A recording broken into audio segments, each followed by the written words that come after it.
Good evening, good evening, good evening, everyone. My name is Richard Lewis Brown, Local 1000 President. Today is March 9th, 2022. As you know, this evening is Local 1000 listens to you. And we know we're going through a great deal of adversity right now in our union. But we keep the faith, we don't lose hope, and we keep going forward, even though at times we have to study our past and correct things in our present from our past so we can create a stronger, better, more inclusive future for everyone represented by Local 1000. So I don't see any hands raised, and so I'll make a few statements, and then maybe people will have questions. As you know, on February 25th, 2022, I suspended the 3 vice presidents. They were talking about confidential information, and they were talking about suspending me. And what brought that on was when I asked the staff to contact DLC presidents when they go inside the different DLCs so that DLC presidents can keep track of what the staff is doing as far as grievances are concerned. So the last time I did a PowerPoint, we talked about the grievance process situation and how we wanted to improve that. Now, February 25th, I suspended them with a suspension letter and an HR1 letter. Now, that suspension did not suspend their membership. And so when we talk about the laundry list of lies, I want to talk about that part. Their membership was not suspended in that letter. And I believe everyone on here needs to inform people of that. And I have copies of everything. I can always forward it to anybody who would like to see it. So their membership was not suspended, even though they're telling people it was. It was not. They would not be able to perform their duties while under suspension. 2 days later, February 27th, they tried to suspend me. The chief counselor here at the union, Ann Giese, upheld what they did versus upholding what I did, the president of the union. So let's clear that up. But I'll have to continue to say this over and over and over again. Join the meeting. Now, they also said they had to suspend me for the welfare of the union. And that is absolutely not true.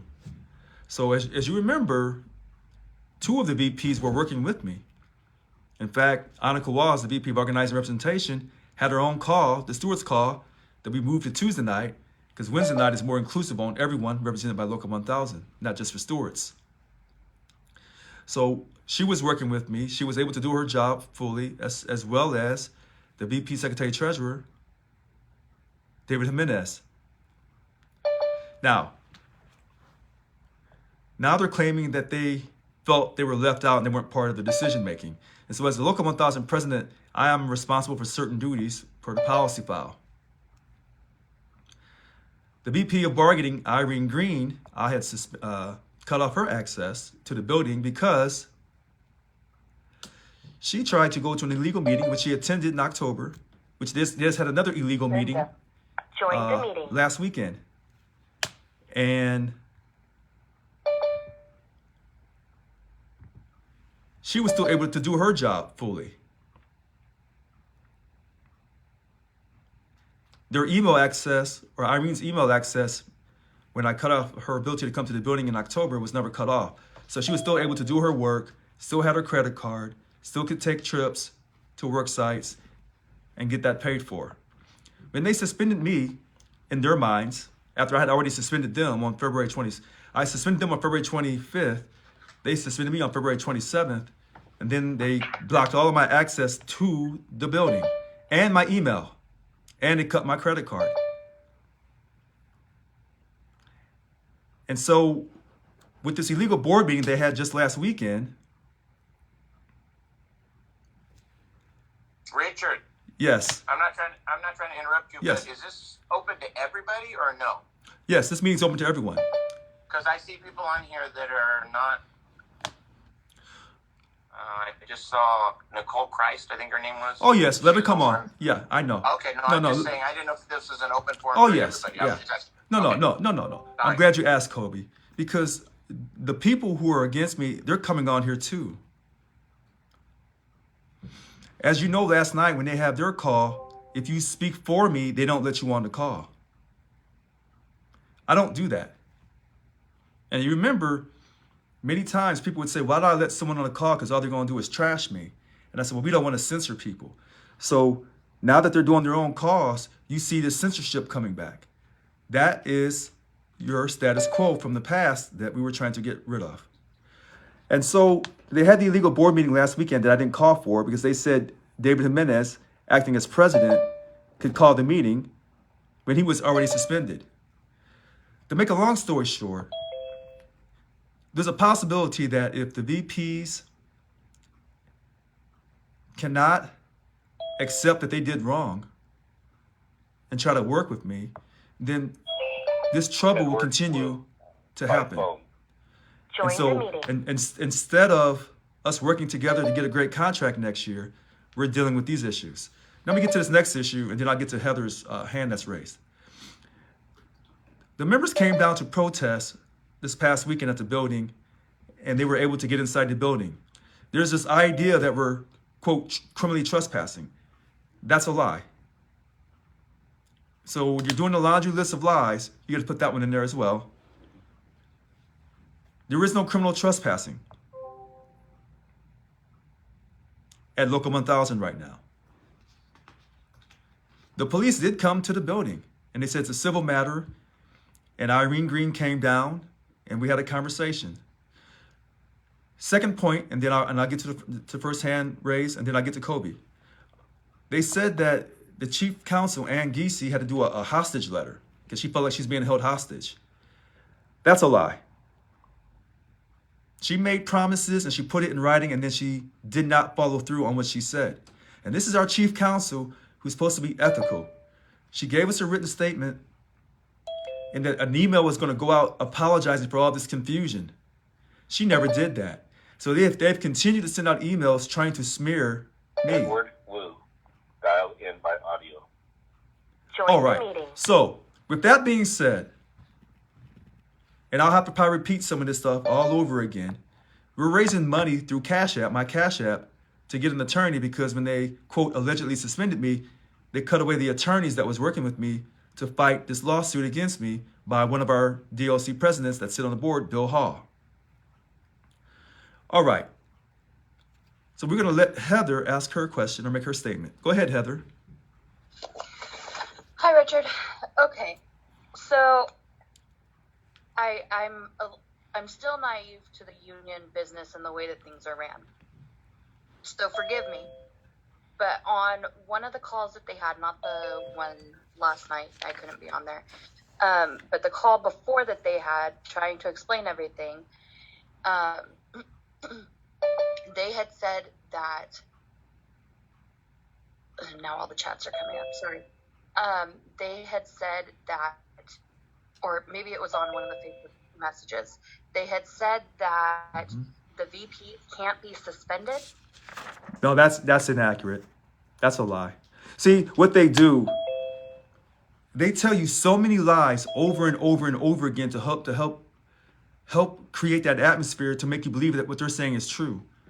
And this is why they will never, ever do a live video with me. So what they do is they call the illegal board meetings, and then under Robert's Rules of Order, they play these mind games to get things done that in a normal conversation they couldn't get done. These are lies upon lies upon lies, and they keep telling them over and over and over again until they basically get you to submit to their lie. That's what they're doing. So is there an outside agency that is looking into any of this?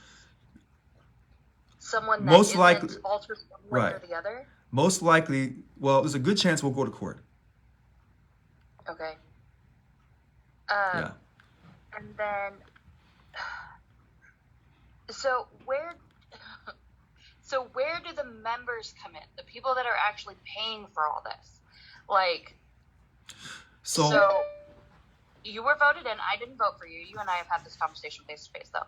But I am scared that, like, we know that Unit 1 is already very low, and there are a lot of people that are threatening to drop membership now. Yes. So when does it come to the point where it's either, we're going to lose, I forget what it's called, but basically we'll lose our union representation. No, you won't. Heather, that's a scare tactic. You're not going. Bargaining unit 1's not going away. They're using all these scare tactics to convince people that they need to remove me to save the union. When the truth is, if you looked at the PowerPoints, all those PowerPoints that we did for the last few months told you we've been decreasing in membership for the last 5 to 6 years. So all of these lies that they're telling, they're already dispelled in the PowerPoints. And so if members if members really want to help me, then they'll sign affidavits and they'll send it to me at richard.brown743 @yahoo.com. And you can write these make statements on these affidavits stating that you have seen the abuse that I've gone through trying to work with people, and you've heard all the comments they've made about me on Facebook and on Zoom. See, and they were saying that you were giving extra vacation days or something to the union without pressing it. I don't know. So hold on, Heather. When people tonight, when people talk, I want them to make their statements real short and choppy, and I'm gonna respond back short and choppy. I was giving the staff time off, like any good leader would do, and as a union, you would think that would be respected. I'm sorry, Richard. We have a lot of interference. Can we get people to mute their microphones? Here, I'm gonna mute everybody. Hold on 1 second. All right, so I've muted everybody, but I want to answer what Heather said about the time off. Ironically, this year we was giving people time off. I can't remember the exact number, but they keep saying 12. We are a union. We want to always give our people time off. And for a union to say we don't want to give our own people time off when we work for the state of California and we know how they treat us, there's hypocrisy in that. And when we're speaking of hypocrisy, let me say this really quickly. This union, UAW 2350, that represents the staff, never had a pay increase since 2006. But now they have a 14% pay increase over 3 years. And they get an extra holiday, Juneteenth. So when these people are saying these things about Richard Lewis Brown, me, I want you to understand something. They've been lying about me since the time they announced I won on May 24th. And when they told you I went to the day spa, the truth came out, they were the ones at the day spa. All right, so I'll let Heather get back in line if she wants to ask another question. So let's go to Heidi Chadwick. Hi, Heidi. Hey, Richard, how you doing? Oh, I've had better days. How are you? So it's really just to the members, to everybody who's on the phone. The current acting individuals are truly actors. So I encourage you to go to Reform SEIU 1000. So they reported that the board of directors meeting had been delayed due to a break-in. Right. And we were able to confirm that a quote-unquote anonymous person who was supposedly driving by coincidentally immediately called the police and reported a break-in. However, news media outlets were able to call the local police department and confirm there was in fact not a crime. So again, there's a lot of spin doctoring going on. In addition, they said in the meeting yesterday, they told people that Richard had been served a cease and desist. However, again, I'm at the level where I'm like, Join the meeting. So they were not able to provide evidence again of a claim, right? So wait, hold on, Heidi. Yeah. I got to get people to chop their words down a little bit. Let's first talk about that no break-in. You're absolutely right. This building was not broken into. Some of the members walked in the building on Saturday. That's what happened. The police came in. It was a civil matter. The VP bargaining, Irene Green, showed up. Some of the staff showed up. There was a conversation. No one was arrested. When they say those things, what they're telling you is they're trying to defame my character. That's what they're doing. Second thing, they said I was Join the meeting. They said I was served a cease and desist. No, I was not. That's a second. Well, how many, again, this is tonight about a laundry list of lies.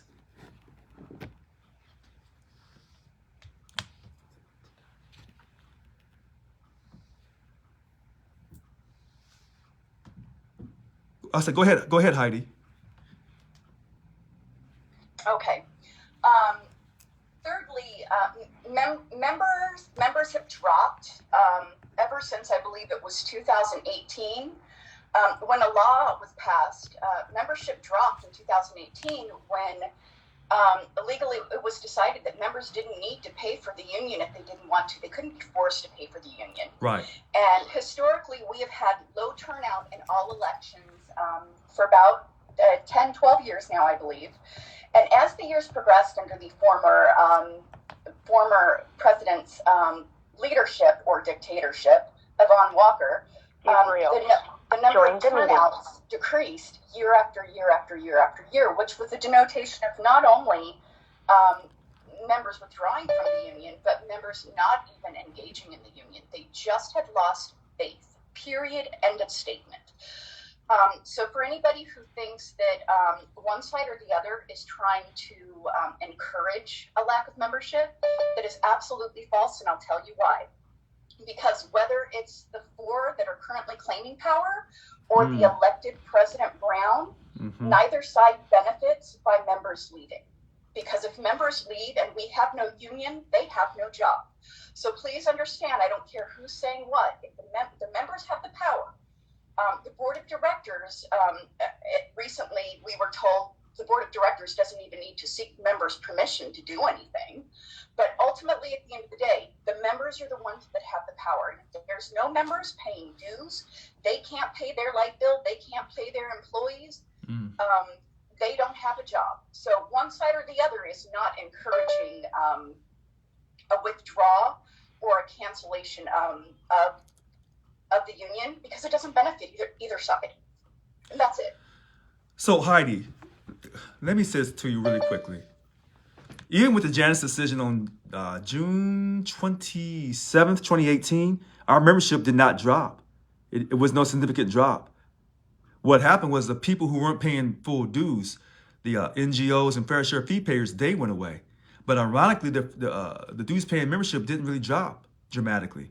And so our PowerPoint slides talked about that we've been having a 2.7%, 2.2% decrease in membership for the last 4 or 5 years. That's the interesting thing about that part. You're right. The board doesn't really need approval from membership, but they're wrong on some issues. They're dead wrong. Well, and that's what they're not telling the members, is that by pulling the shenanigans that they pulled, they've now taken the members' right to elect a president and to elect VPs, thereby giving the board 100% of the power, but they're not paying a penny of the bills that go along with it. Now, remember, Heidi, I kept saying I had to compete, and they said, well, you only got 34% of the vote. We don't care. Some of these people on the board, 33 of these DLC presidents out of 51, ran unopposed. They never got anything from anybody. But yet they're the ones, some of them are the ones creating all this confusion along with the 3 VPs, unfortunately. So quickly, someone said, well, could you forgive the 3 VPs for trying to suspend you after you had already legally suspended them? Yes, I could. I could. Would they ever apologize to me and apologize to membership? Will Bill Hall ever apologize to membership for the chaos he's creating? I don't know.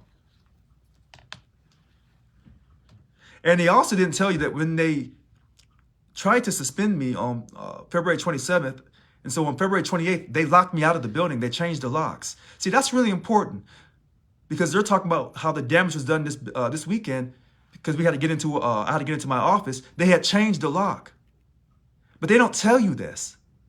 So they think you're gullible, and what they're trying to treat you as children.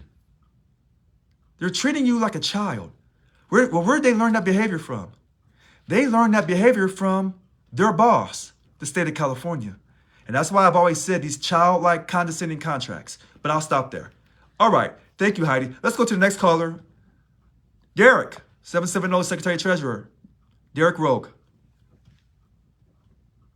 Good evening, President Brown. How are you? I'm doing good. I'm doing good. That's good. I want to say a few things tonight. And before I get into my comments, I want to preface this by saying my comments that are about to follow will be purely union related. I just want to start off by saying that. You know, and speaking of union related, I want to talk about unions for a brief moment here. You know, everyone's so caught up in what's being reported in the headlines and going after someone's personal reputation. Nothing's personal in this. This is all business. This is all union business. And, you know, I always thought when I first came into this, you know, people used to ask me questions when I first came into this union. What makes you want to join us? Why do you want to be a leader? Why do you want to take on the responsibility of having to lead others and organize with others and engage in fellowship with others? You know, the issue at hand is I'm learning really fast through a lot of actions per se that this is one-sided. You know, when you're a leader, you're supposed to engage with all, but there are some out there who have one-sided minds, and there is no fellowship in this. You know, there's a lot of betrayal, and especially in the last 48 to 72 hours, I've seen a lot of negligence, a lot of backstabbing per se, and I'm starting to realize one thing, and that's you really can't be so kind all the time to others, because you realize this, you know, we're supposed to be a brotherhood, a sisterhood. Where's that at when you need it? You know, there's some unions out there where if you do this kind of activity and betray your brother, betray your sister, you get walked out really fast. And I think some of these leaders, quote unquote, should question themselves. Am I truly a leader? Because this union, some people have slandered it and called it some names already because of its lack of leadership, its lack of trust, its lack of integrity. You know, people out there, like I said, in other unions, if this happens, they pull your card real quick and you're not allowed back in. And you have to prove honor, and you have to go through disciplinary steps to get back in, to prove your loyalty to the union that you betrayed. Morales. And, you know, betrayal's Join the one meeting. but these people have gone beyond the line of betrayal. They're taking this personal now. You know, if I ever, and I'm just going to say this for lack of better words, if I ever came across to anyone and threatened your career and put your career, your family's bread and butter on the line, then damn it, don't consider me your brother, okay? Because I would feel horrible for doing something like that. And this has gone on too far. I hate to say it. There's a lot of reform that needs to be done. And Richard, you know what? I think that what it comes down to is you are the light that shined a little too bright for these people. Maybe you're right. Maybe people do like that control. They don't like to be creative and ingenuity up in the mindset. You know, they want to be controlled. People seek that validation all the time. They don't want to have to take responsibility, take accountability for their actions. It's easy to be a follower, but is it really that hard to be a leader? I mean, I don't feel like anyone's even trying. I always will have everyone on this call's back, whether you love me or hate me. That's all I have to say. And President Brown, may you continue to shine bright and brighter every day. Thank you for all the transparency, and thank you for believing in us, and thank you for showing true leadership that this union possibly did not deserve in a time when it needed it. All right. Well, thank you very much for calling in, Derek Rogue, DOC 770 Secretary Treasurer. Let's get to the next caller, Patricia Lopez.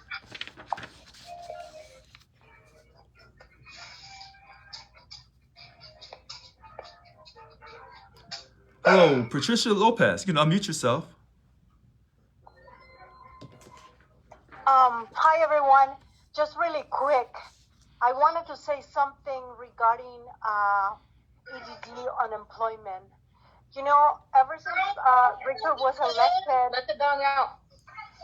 I thought, we're going to be getting some sort of help here.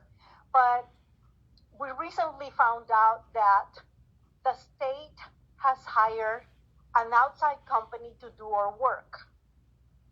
That means, and I've been with the state 30 years, so I know the in and outs of what's going on with SEIU. It used to be CSCA, it became SEIU, and ever since there, nothing really has happened to benefit us.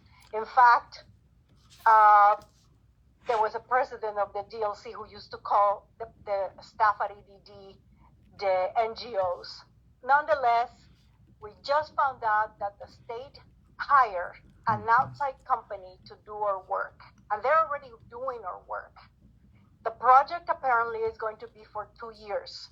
That means if somebody else can do our work less expensive for cheap work, they're going to outsource our work.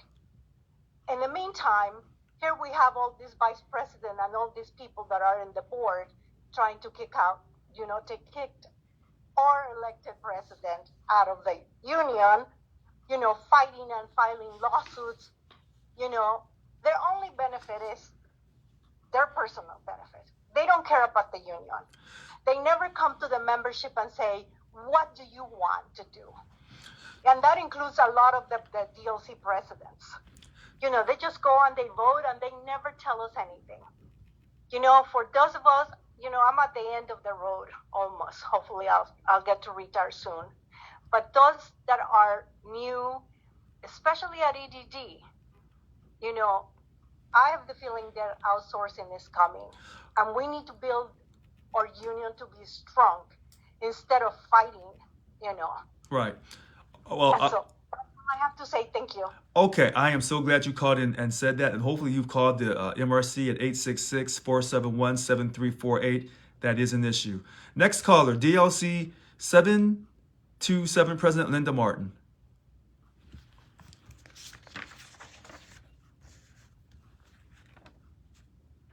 Hi, sorry, I'm multitasking. So, as a DLC president, I'm pretty aware of what was going on inside the board. In particular, many abusive emails in which many of that board bullied a lot of people that were supporting you. I supported you. I did not vote for you. We talked about that, but I support what the members decided. So from the gate, I had made my position noted to this board that I do not support them doing any meeting that they call an emergency when there's no emergency. And so, one quick thing before you continue on. Everyone on this call who feels like Linda Martin, DLC 727 President Linda Martin, please make a statement and send it so we can put it on an affidavit that you did not support your DLC president voting to create an illegal position called a chair position. That is very, very important. And get it sent to me at richard.brown7437@yahoo.com. Go ahead, Linda. So from the gate, that was my position in that email. And because of that, because I made it known in that email that I didn't support that, when that October meeting came around, I not only wasn't able to vote whether or not to have that meeting because I never was given a survey monkey like everyone else, or not everyone else, but certain board members to be able to vote whether or not they were going to go ahead and have that meeting. I also was never sent a link to be able to attend it. So you have to put all that, Linda, you have to put all that in a statement and put it to an affidavit and get it sent to me as quickly as possible. I will. Okay. So because of that, I had over 700 members that were not represented, and this whole scam of what they did.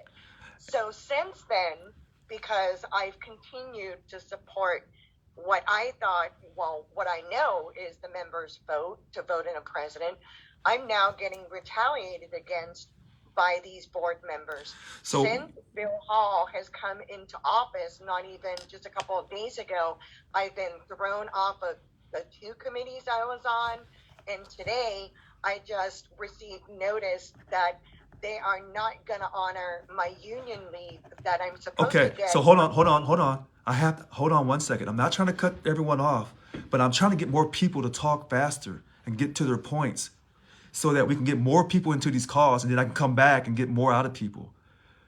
If they did not honor your leave request, there's a problem because I approve leave requests, Linda. And if they're denying you leave, Linda, then you need to put that in your affidavit and send that to me as well. Go ahead, Linda. Okay, well, I'm just going to say real fast. Yeah, so today I put in a request yesterday that they never even answered. I put one in today so that I could get the 16 hours that I'm due. And they said, according to the form, I have to notify them 20 days ahead of time that I'm going to take this leave, Right. which absolutely never happened before. So they're doing that because they know you support me, and that's why you got to put that in the affidavit. That's absolute retaliation. Yes. You know what? You're right. And so here's what we're going to do. We're going to come back to you because I know you got some more to say. And I see Roxy Walker. We're going to go to her, and then I'm going to ask Heidi Chadwick to come back to finish her train of thought. So Heidi, I see you still here. Please raise your hand again. We'll go to Roxy, then we'll come back to Heidi, and then we'll go back to Patricia. So go ahead, Roxy Walker. Hello, Mr. President. Hello, ma'am. How are you? I don't know. It's not so much about the confusion. Let me just say real fast, and there's nothing I can do. They've lost the DMVs, a lot of them. I got 15 requests to opt out today. I don't know what to tell them. I really don't. So here, wait. I'm gonna cut you off right here. If they have opted out, or they're asking you to, find out how about canceling their membership, have them text me 408-207-2339. Just because they're trying to run me out of the union, kick me out of the union, take away my membership, just because they're trying to, quote, do a local lynching on me, okay, but we're not going to give up on our membership. Have them text me. Go ahead, Roxy. Okay, second question.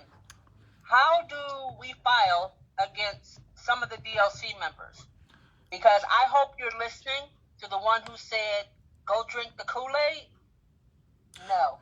Quickly on that, you can file an HR1. You can contact 866-471-7348 and ask to get an HR1 form. Now, I have hearing officers.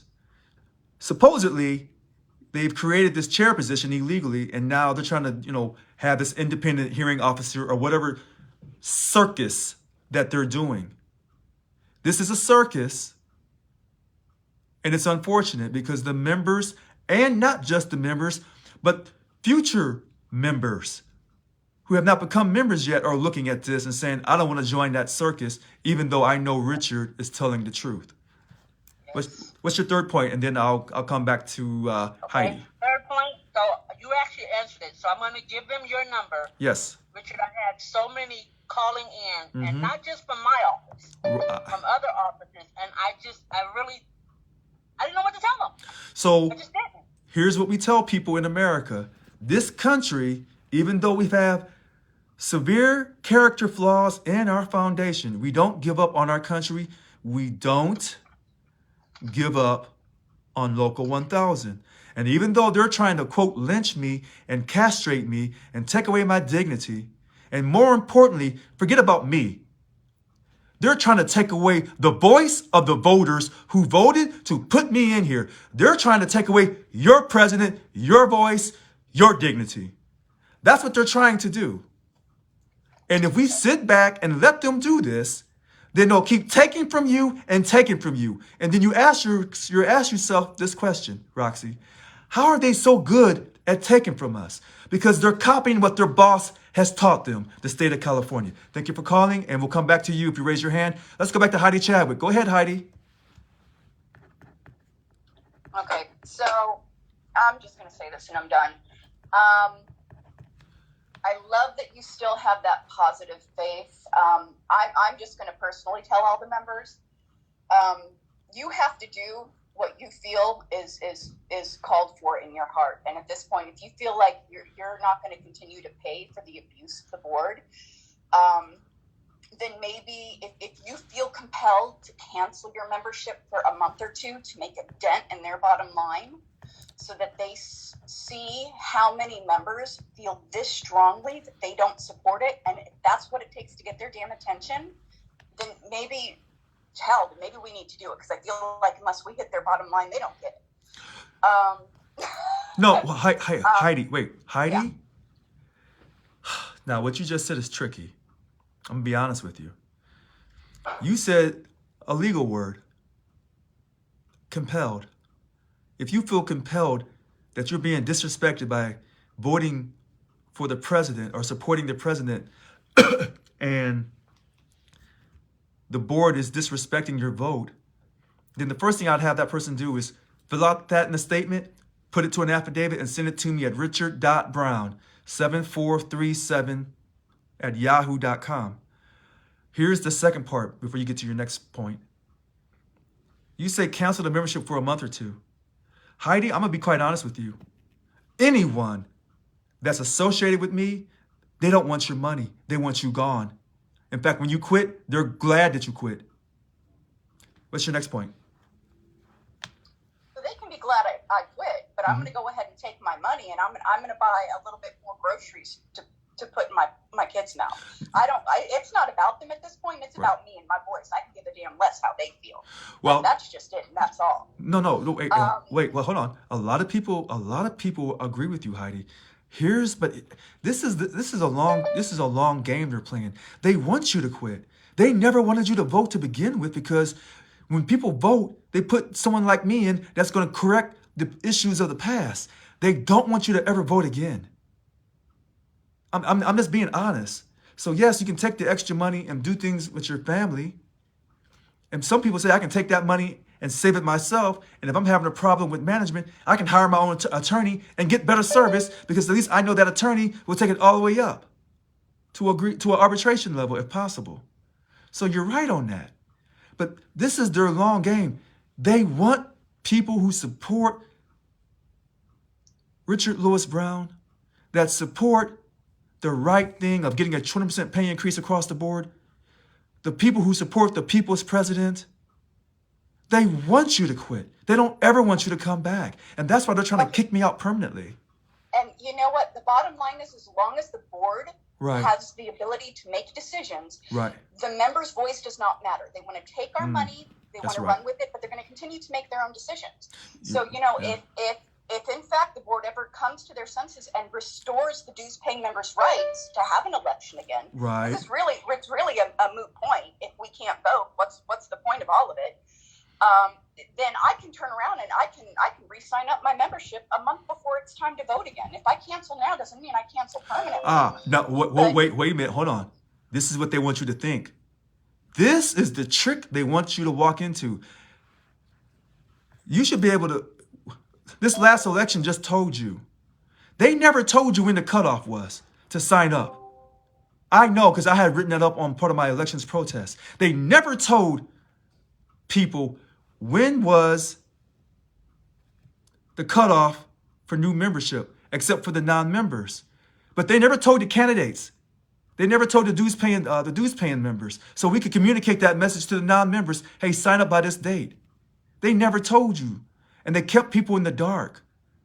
And that's how they can control election outcomes, by keeping people in the dark.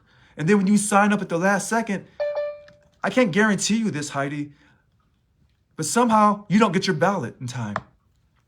As long as the board of directors has the ability to carte blanche to do whatever they want, Right. it doesn't matter anyway, because it It doesn't, because they're not, even dues-paying members, they're not representing them the way they should. No, you're correct. So why am I gonna let them not represent us and people in my office, and then turn around and Right. take money every year, hundreds of dollars, thousands of dollars out of my Right.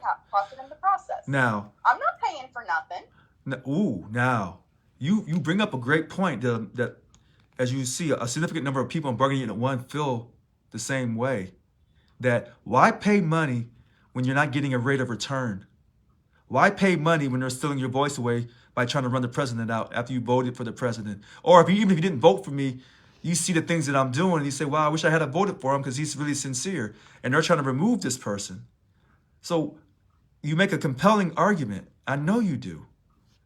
What I'm simply asking you and everyone else, as much hell as they're putting on me to destroy me, I'm asking people to not lose hope.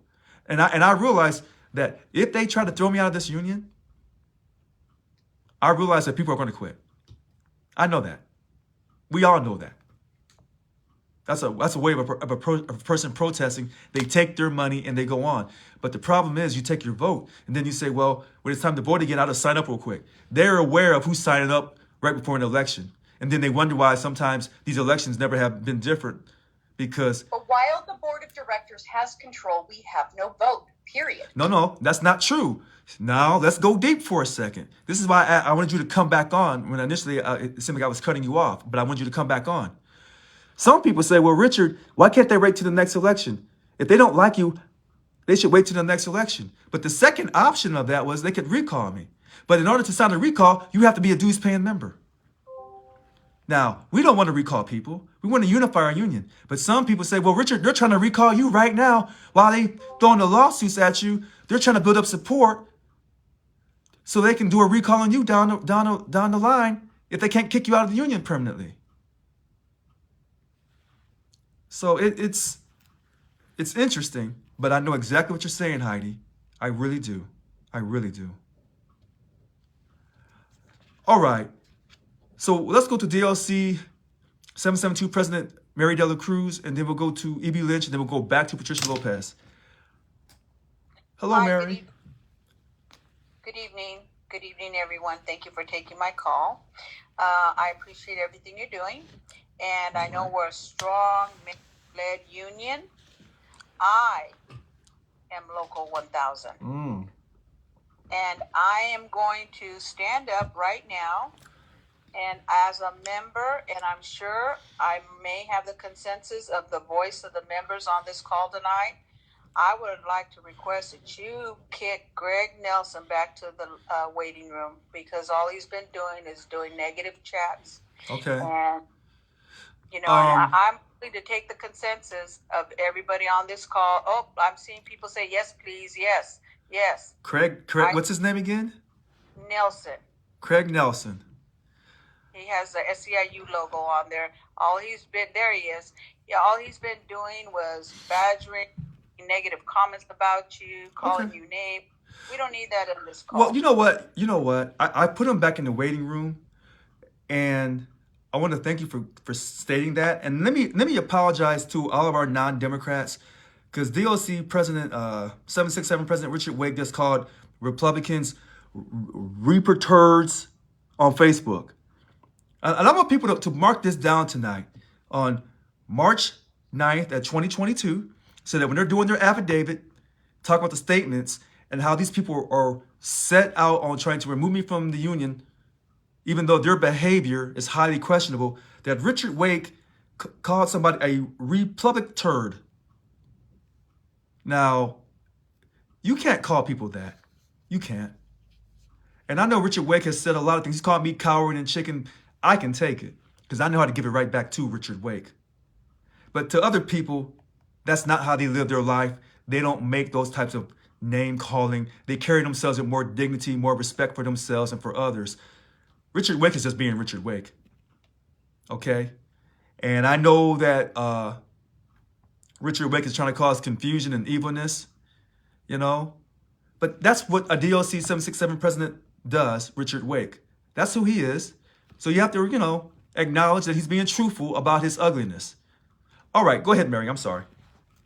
No, that's okay. I appreciate it. And you know what? We're standing strong in our membership, and we hope that this will come to a resolution. And may I ask a question? So, have we filed an injunction or restraint against these VPs, these unsanctioned VPs?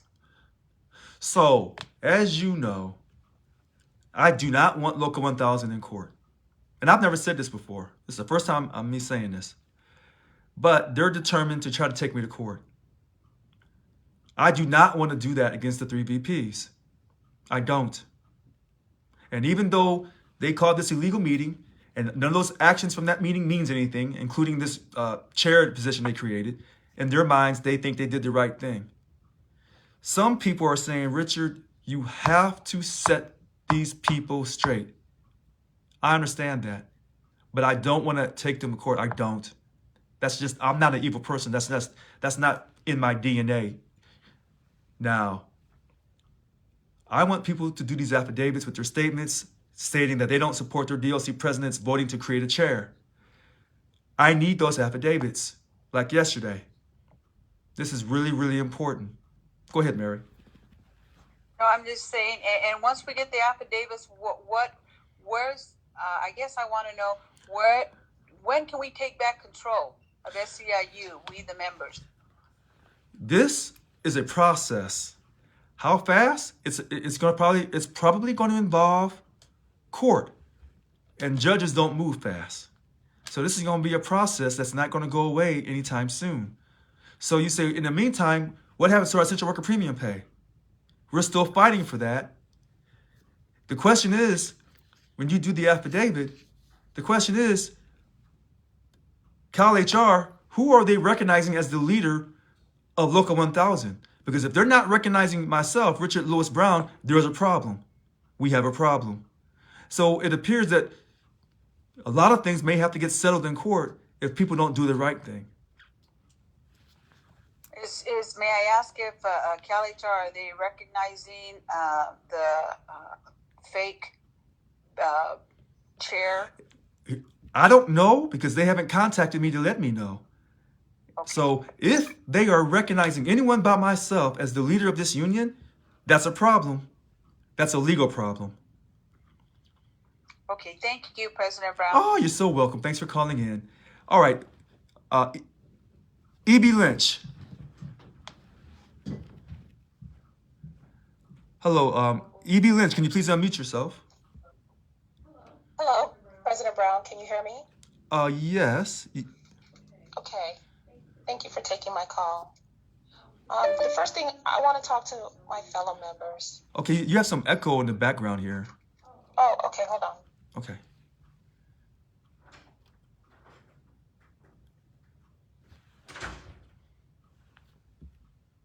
Can you hear me? Okay, that sounds better. Yes. Okay. First, I want to talk to my fellow members. As a member of Local 1000, I think that it falls upon us to make sure that our voices are heard. So if you think that what has been happening is wrong, then you have to do something about it. It's not enough for us to just talk about it. We have to do. And it's little actions that make a big difference. So if you don't believe that your DLC president represented your voice, if you know your DLC president voted for a chair, write that affidavit. Write it out, because the more that we speak up, the less that they can try to speak for us.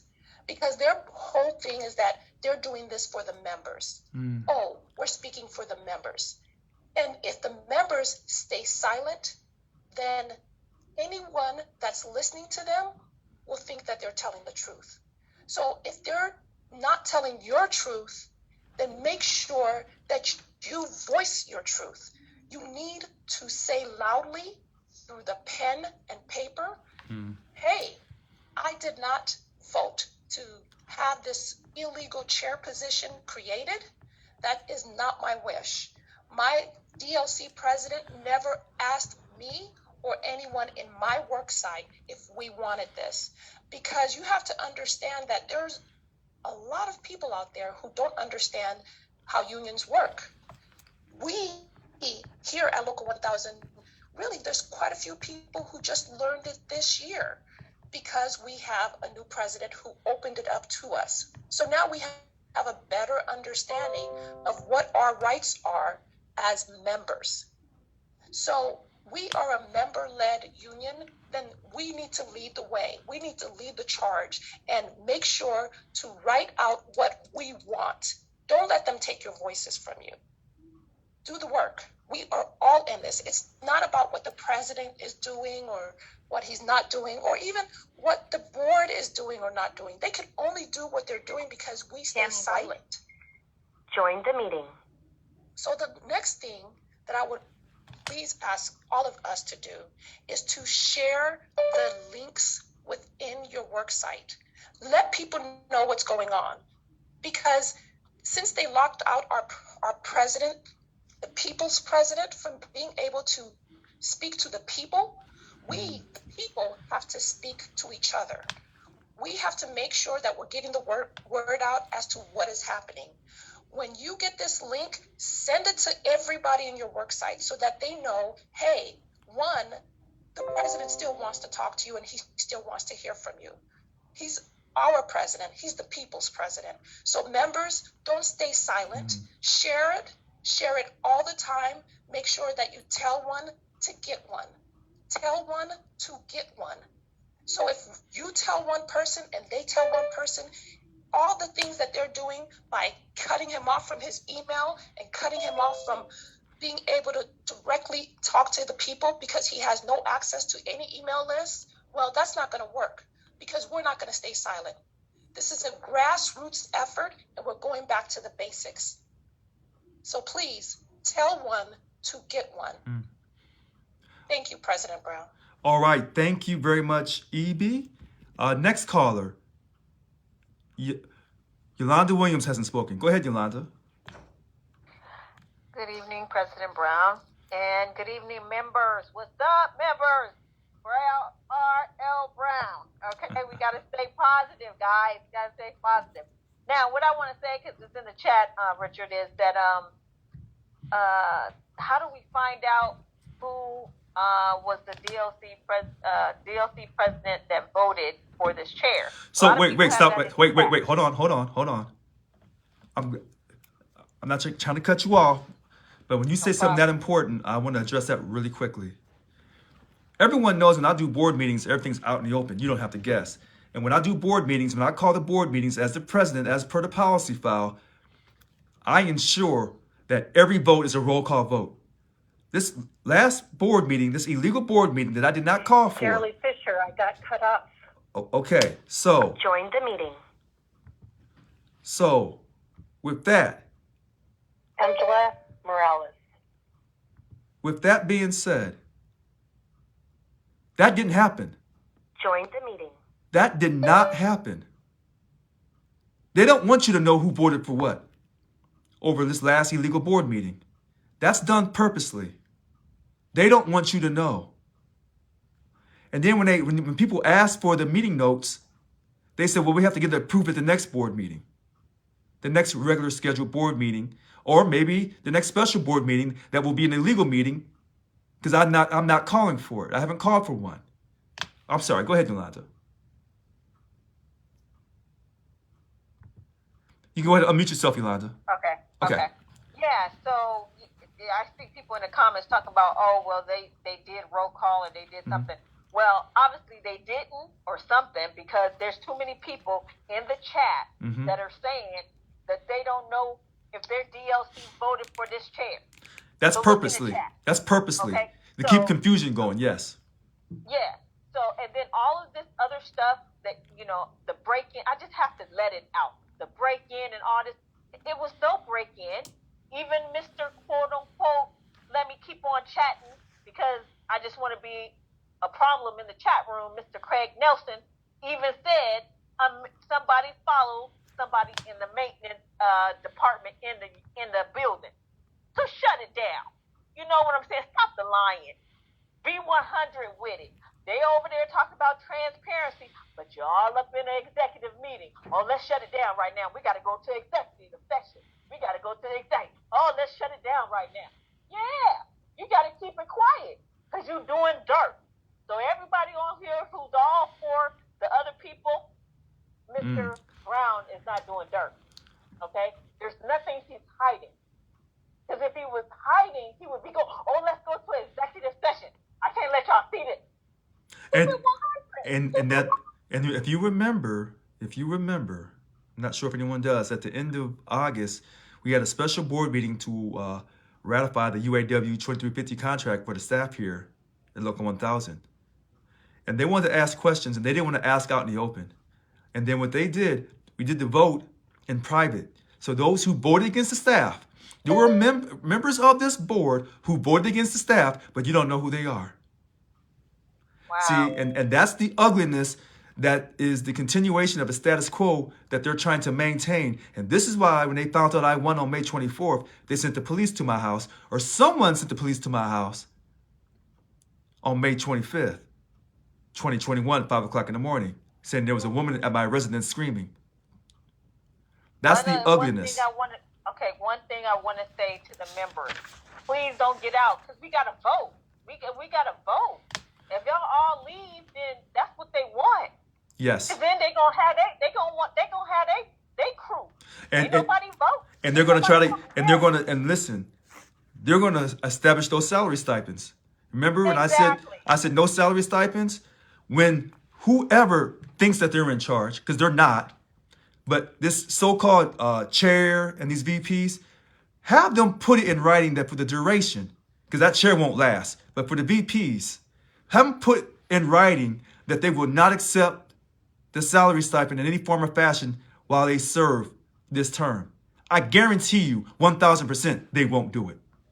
I've already put that on their video that they sent out today. I don't know what happened, but that's already out there. Yeah. You see, but I'm telling the members, don't do it. You know, if y'all got 700 people, or somebody says 700 people want to opt out, try to talk to them. But you know, we can't have that happen. We need voters. And you know what? And let me say this about the staff and their 14% pay increase over 3 years, and they've never had a pay increase since 2006. They do love me. And so when someone says, well, why did the staff call out sick? Because I was asking for accountability. But I guess I asked for too much from the staff. But not all the staff. There's just certain ones in the staff who want to create confusion. All right. Thank you. You're very welcome, Yolanda. Next caller, Julie Hartman. Hi, Julie. Julie Hartman. Hi. Hi, sorry, I couldn't get my phone to... It's okay. I just wanted to say that I've been listening in on their meetings, and they did confirm, or they said, I don't know if it's true or not, that everybody in the meeting voted unanimously to approve their stuff. Well, stop right there. See, this is where they confuse people. When you don't have your meeting out in the open for everyone to see, and you're voting on different issues, you don't know what got voted on unanimously and what didn't. Yeah, I know. Yeah. That's what I'm saying. Yeah, exactly. Yeah. I didn't hear any of it. That's just what they told everybody. Yeah, because what they do is they go into secret, then they come out and tell you what they want you to know, and what they want you to know is not the whole truth. It's just bits and pieces of the truth. And so you never get the whole truth, because that way they can keep you, silent. Yeah, I understand that. Yeah. I called my DNC president and asked him how he voted, and he voted to approve it too. So I know he did. I know the reasons why, because he talked to me about it. Wow. But I wanted to hear it from him, so I called and spoke with him. Well, I'm glad he spoke to you. Now, you remember all those PowerPoints, and it said that 80% of our represented employees did not know who their DLC president was, and their DLC president wasn't communicating with them. So all those PowerPoints over those months has laid it out what the problem was for our union. And it was laid out. He wasn't communicating with me. I had to call him after I emailed with no response. Exactly. So it validated the PowerPoint. It validated the PowerPoint. You're absolutely right. And so when people say that they're going to be transparent, see, there's a difference about being transparent and being translucent. Transparent, you're showing basically kind of everything. Translucent, they're showing you what they want you to see. There's a difference there. No, I understand. I Yes. understand all of it. Yeah. It's garbage. I Well- told him last week I didn't trust any of them. Well, hopefully you'll do an affidavit. Hopefully you will do an affidavit and send it to me, stating that you don't support your DLC president trying to create this illegal chair position and having illegal board meetings. That's what it really should come down to, these illegal board meetings. Okay. Well, thank you so much. And my email is richard.brown7437@yahoo.com. Thank you so much for calling in, Julie. All right, so let's go back to Patricia. Patricia Lopez. You know, I just want to say that I wish we could all just get together, all of us that voted for you and all of those that continue supporting you. I wish we could get together and organize and let those leaders that we have, you know, wasting time and money, put them in their place. You know, these are really trying times, and we want to have a union that really helps protecting security, you know, benefits, the future very much. These people are only interested in their own personal benefit. Right, and we can confirm that by... And it's so sad. Right, so we can... One last thing that I want to say is the following. Can please somebody, maybe, I'm not really good at writing, but can somebody please put together an affidavit and send it to us? Yeah, so put we that... can all sign it. So and if tech... we need to go to court to help you, right, so... to testify on your behalf. Right, so here's what... Okay, so Patricia, here's what I want you to do. Text me, 408-207-2339, and I'll text you back, and we'll get that worked out. Thank you, Richard. Good luck. Okay, thank you so much for staying positive, Patricia. Thank you so much. All right, and she's going to text me at 408-207-2339. And people should know my personal email, richard.brown7437@yahoo.com. All right, next caller, Christina, go ahead. Hi, Richard. Hey, I'm just, I'm a logical person, you know that, and I like to see things in reality instead of, wishing and hoping things would be a certain way. So my question is, with the October meeting, and I've asked the VPs and Angeezy to answer, and of course, they're probably not going to answer me, but you told them that you didn't want to have the board meeting, it was illegal, and you told them not to go, and that there might be consequences or whatever. So I know that you have, quite a bit of followers that really like you and want you to stay there. And then also I know that there were some like brand new presidents, and they're kind of like stuck in the middle, like, oh my gosh, should I go? Should I not go? I don't know what to do. And so maybe they didn't go and they just froze. So all the people that were against you, of course, went, and they voted and it passed. Now, if the people that were for you and they went and they voted against it, how many people are in your court? I want to know, out of those presidents or whoever else gets to vote, so what, along with like this past Saturday, I think the vote was like 24, 25 to 11. Right, so hold on, Christina, hold on, stop, wait, hold on, Christina, wait a minute, stop right there. You're talking strategy out in the open. And I'm not going to talk strategy out in the open, but but here's what I will say to you. But here's what I will say to you, Christina. I am the president of Local 1000. That board meeting last weekend was illegal, and so anyone who went to that board meeting, whether they voted yes or whether they voted no, was wrong for going. I'll stop right there. All right, what's your next point? Oh, okay. So I did listen to the call last night. Mm-hmm. And at the very beginning, Annika was trying to explain to us why they did what they did. And so, I always like to start from the beginning. So in the beginning, she said that you weren't letting them have a board meeting. That is absolutely not true. Wait. Hold on a second. We have to talk faster. Okay. That is absolutely not true. We had a board meeting in December, and we had 2 special board meetings, so that's a lie. What's the next part she said? Oh, okay. Well, I was just talking about the October one because you knew they wanted to vote for the chair, and you're like, we don't need to vote for the chair. No. Hold on. Let's stop right there. She lied again. She lied again. They did not petition me correctly to have a special board meeting. Number 2, I'm the president of Local 1000. Number 3, creating a chair is illegal. It's wrong. It robs the voice of the voters. What was the next thing she said? Let's see. You tried to dismantle some of the democratic ways that the union worked. That's an absolute lie. Gross negligence. Right. Okay. That's an absolute lie. Remember, Annika and David were supporting me. And I supported them by allowing them to do their jobs. And remember, they're on full-time union leave, which they still are on full-time union leave, even though the policy file says 1 week for the VPs. So that's a lie. Number 2, I am fulfilling my role as the president of Local 1000 per the policy file. They were fulfilling their roles. Number 3, she was allowed to do the stewards call on Tuesday night.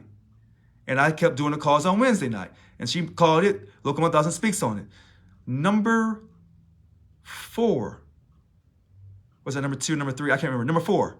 She wanted to travel. Okay. She wanted to travel to do organizing or quote membership building. She was never told no. So all these things that she's saying is hot garbage and a lie. Okay. All right. Okay. You were very generous with what you did. I absolutely agree with you. But what she is saying is that you were no longer discussing as an executive committee to take information to the board meeting. So you were saying, I don't like that point, so I don't even want to discuss it with you guys. No, she's putting hold on, wait, hold on. Wait a minute, hold on.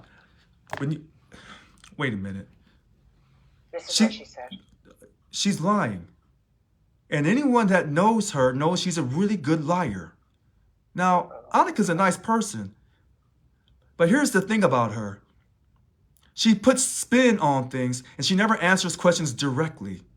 And if you watch her, and you watch David Jimenez, and you watch them squirm and work around the issues, you don't see me working around any issues. I go right at them. That's what I do, and that's why people like me, or people don't like me. She's not telling you the truth. She never really tried to work with me. Her and David would try to bully me, and when I would not want to do something they wanted me to do, they would cop an attitude and kind of give me the subtle suggestion they're going to run to Irene Green and, quote, suspend me, and that's what they did. What was the next thing she said?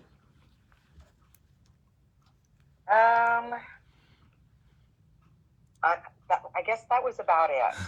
You know, she didn't go into a lot of details because I know you guys are involved in litigation, and so some things I'm sure Ann Geezy advised her. Right. Don't go into detail. Right, We're that's talking true. to about 100,000 people here, and they're just going to go tell Richard whatever you say. So she just, you know, tried to kind of smooth things over, that they were justified, you know, that you were just not, you didn't compromise. No, that's you absolutely compromising. Right. And that's Annika at her very best, trying to walk that line of lying to you without appearing to be a liar. That's what she does. And I like Annika, but that's who she is. And David got caught up in this nonsense. And then when they allegedly tried to suspend me with Irene Green, and then they had the board meeting, and before the board meeting, Teresa Taylor ratted them out on the hustle they were trying to do to convince Irene to suspend me. So Teresa Taylor is a talk piece for Bill Hall, and he sat back in the cut, as we would say, and just sat there like a snake and waited. And then when he saw the opportunity, he seized it, because Annika and David thought they were so smart, so professional, so dignified, and said I wouldn't work with them. Well, let's see how much Bill Hall works with these two individuals along with Irene Green. Let's see. But he won't have that time to do that because I will win this with your support because we are Local 1000. How's that? Sounds good.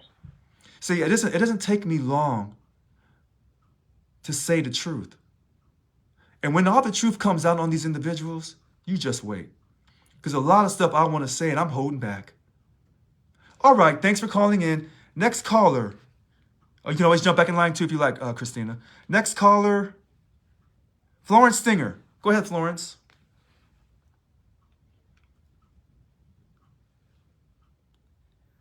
Hi, Florence. Hi, Richard. Sorry, I was having problems finding my mute button now. That's okay. Anyway, I just wanted to chime in here. I too was on the call last night, and I heard something from Annika Walls that I wanted to clarify with you. When she said that, according to the policy file, that the VPs are the only ones that can suspend the president. The president, it cannot suspend the VPs. That's a lie. Next question. That's what I thought. That's a lie. She said that 3 times. Yeah, she's lying 3 times because somehow, all of a sudden, now her and Ann Giese are best friends when the truth be told, Annika was when Ann Giese gone a long time ago. Did she tell you that part? Did she tell you that part? No, but that doesn't surprise me at all. Okay. Well, I'm just, you know. So Yeah, that's a lie. And the reason why I'm being so direct and to the point tonight with people, I want people to know how fast these answers are coming from me because I don't have to think about them. I don't have to wobble and start sweating because the righteousness is with me. Yeah, I hear you. Yes. I did get the text about the affidavit. I've had such a busy day. I haven't gotten a chance to do it, but as you can imagine, I'm not in agreement with my DLC president, Kevin Healy, who actually was on board with the meeting this weekend. So he did not represent my vote. Well, you know what, Florence? Hopefully you'll be able to do an affidavit that states that, you know, his decision to help to create a chair or go to this illegal board meeting validated your trust and your vote, and that he has not gone inside his DLC to do surveys with his people, the people he represents in DLC 752. Hopefully you would do that. Hopefully other people in his DLC will do the same. And then, Richard, do I just email that to your Yahoo account? Yes. Okay, Yes. do I have to get it notarized or anything? You can get it notarized if you choose, as long as you sign it. And, you know, I have a feeling that in order to unify our union, there may be action possibly in court where people will be subpoenaed and they'll have to testify under oath. Yeah, and what I noticed on the call last night was that there were a lot of new stewards, and I really kind of felt bad for them because the game is very confusing. Right. The swamp, the political swamp in Sacramento is very deep.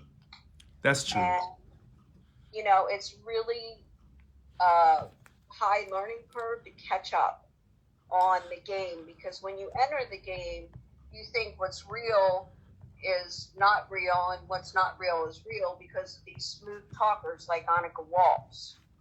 Okay, I know Annika Walls from a couple years ago when she was talking a good game about you, but she was on Facebook planning your demise in her groups. Okay? Yeah. That's no secret. A lot of us know that. Yeah. But unfortunately, a lot of these new stewards, you know, she's got the gift of gab. She does. So, She does. and, you know, so, oh, yeah, come on board. We need new stewards. Yeah, I'm recruiting for Richard and this and that. And, you know, and then she leads them astray. Well, So she's talking all this talk on her Tuesday night calls to these new people that don't know the political playing field that's right. actually So being what played she out. right. So let me say this for people a little bit faster. I told people, you want to be a job steward? I'll make you a job steward. it was up to Annika Walls to get you through the LAPS program, or quote, the fast track as soon as possible. Because we want everyone to be a job steward. So every work site will have a job steward versus only 20% of our work sites right now out of 2003 work sites, 20% only have job stewards. That's ridiculous. So what she was doing is anybody that was supporting her, she would get them through. But anybody that was supporting me, she would drag their feet. And she wouldn't try to get them in those classes fast enough. Yes. Right. That's correct. Oh, yeah, I believe that, because when I was recalling Kevin Healy, and she was involved somewhat with that because we were doing a membership drive at the same time, when I asked her, me and Jerry Fisher had gone out and asked her to get us in contact with the San Quentin prison, which is 85% of our DLC. We even called her contact that she should have been calling and requested, we only needed 9 more votes. Right. Call him. And we requested her assistance. We ourselves spoke with the labor rep at San Quentin, and she did not help us. And it was at that moment that I realized she was with that group. I mean, you know, to get into San Quentin to do a membership drive is not, it's not difficult. You make one phone call, they set up a booth inside, you do a membership drive, and she was not assisting at all with any of it. So she wasn't trying to help you build membership, but she's organizing representation. I know she was trying to do that, wasn't she? Yeah, she was working with the membership drive, but I thought it was interesting the way she approached me. She said, "Flo, let me ask you a question. What are your thoughts on Richard?" And I thought, that's a weird question. She knows what my thoughts are. After she asked me that, she then said, "What are your thoughts on Healy?" As if she had a different agenda, but she wasn't telling me. So my experience with her from the get-go was she lacks integrity and she had an agenda to undermine you from the start.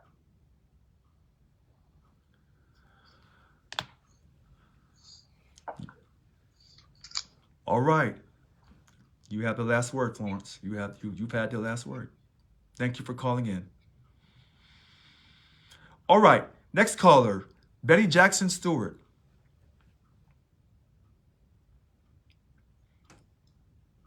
Good evening, Richard. Good evening, members. I just want to know, how are you doing, Richard, at this time? Well, the professional answer is I'm staying positive and I'm upbeat and I'm excited, enthusiastic energy.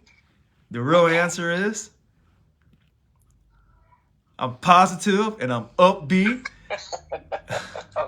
And I'm doing all I can to sell it. All right. Okay. So my question is this. Well, my statement or my comment is, I believe it does us a disservice to have. I know that you believe in transparency, as and I know that you are one who, you want to be fair and objective. So you allow these individuals into this forum. But right now, your members are angry. And those people in that chat, that guy carrying on the way he is, it is a distraction and it is disruptive. Your members are already on edge.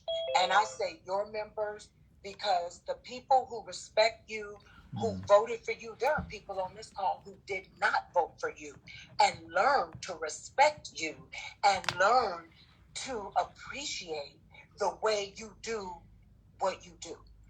And those, I believe right at this moment in this era, at this time, while all of this is happening right now, it is best if we recognize the individual comes from over there, let's not allow them in.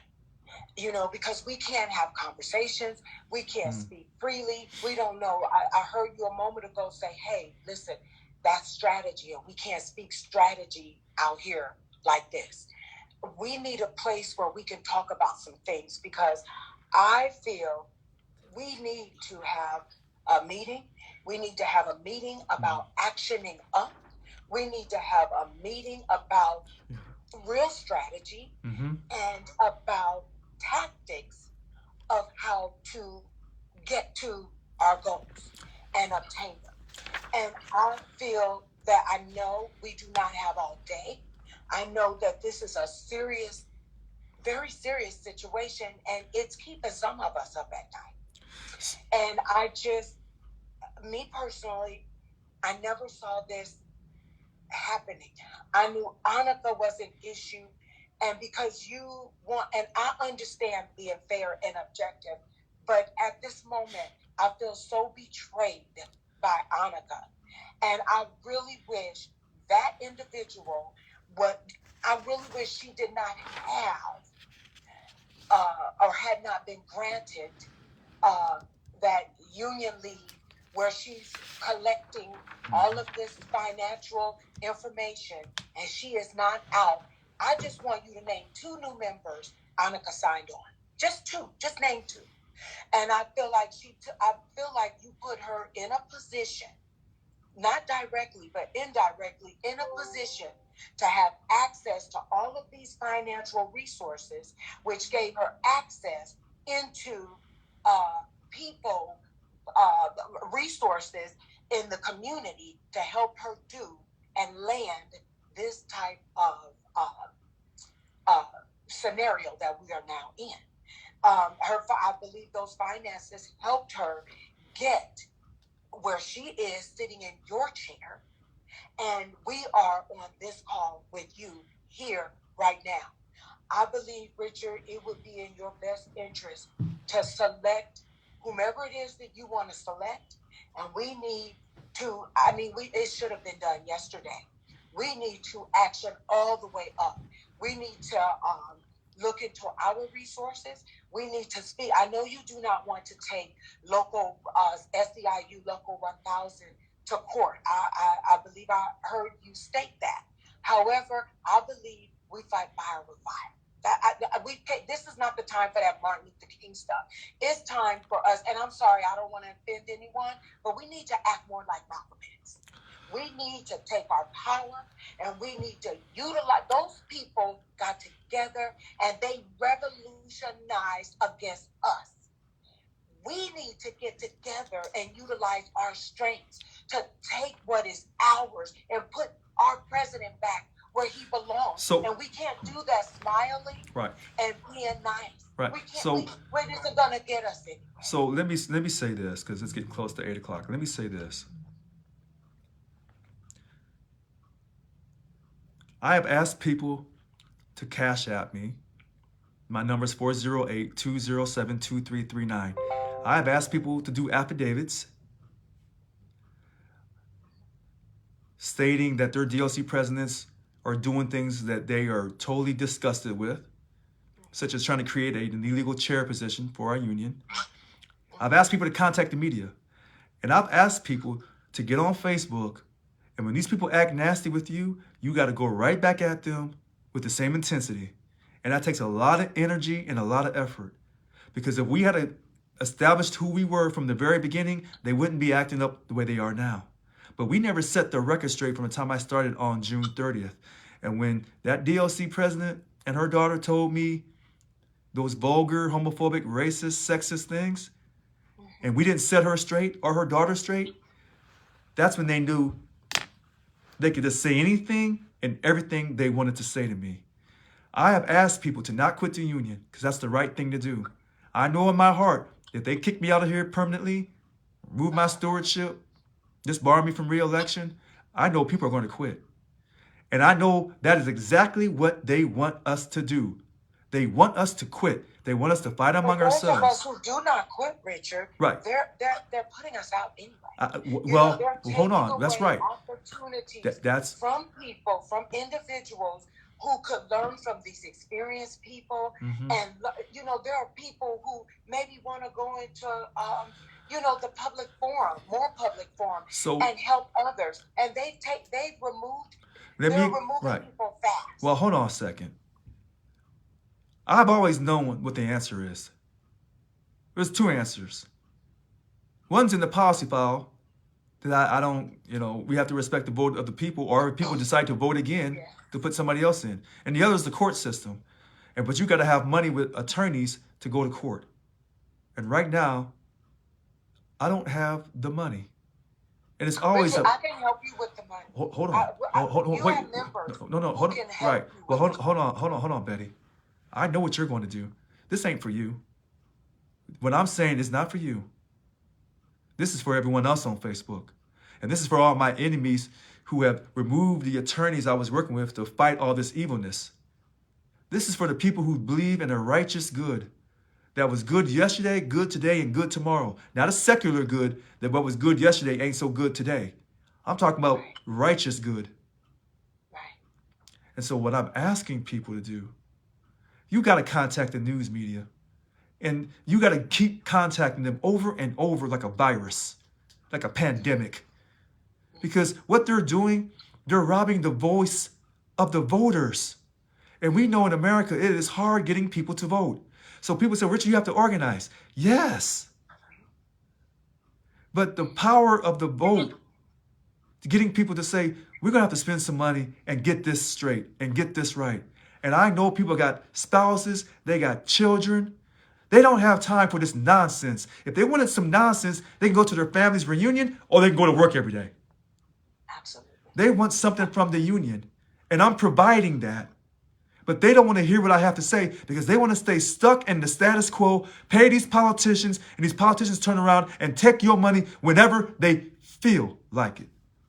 And that's wrong. So they say that I'm wrong because I won't suck up to these politicians and I won't address them as being our bosses because we are an equal partner. We are a labor union. And that's what they don't like.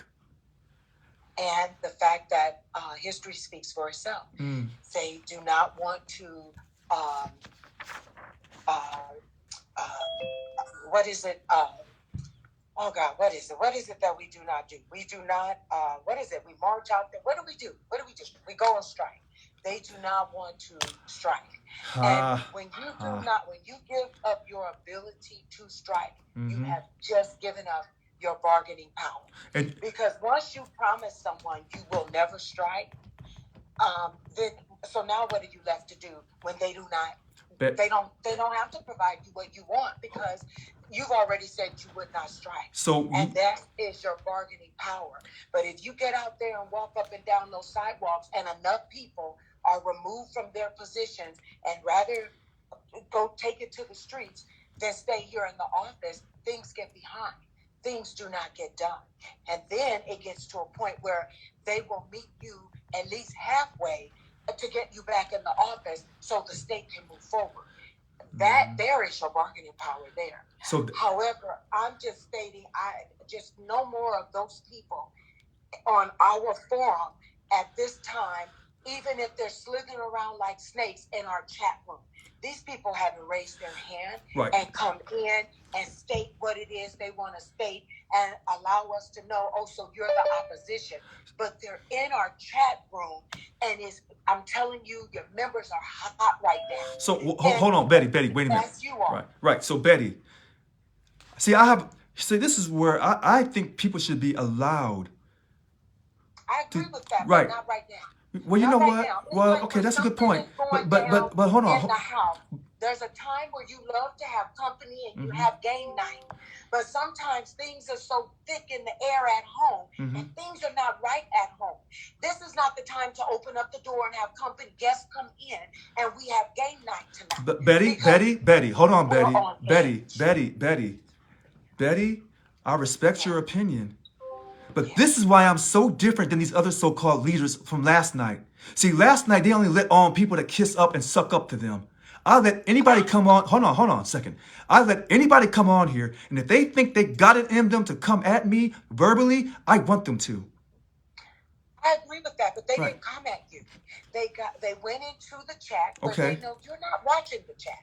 Because you're making a presentation right now. That's correct. You're speaking to your members. You're humbling yourself. You're telling the members what the members need to hear to be strong and to keep this fight going.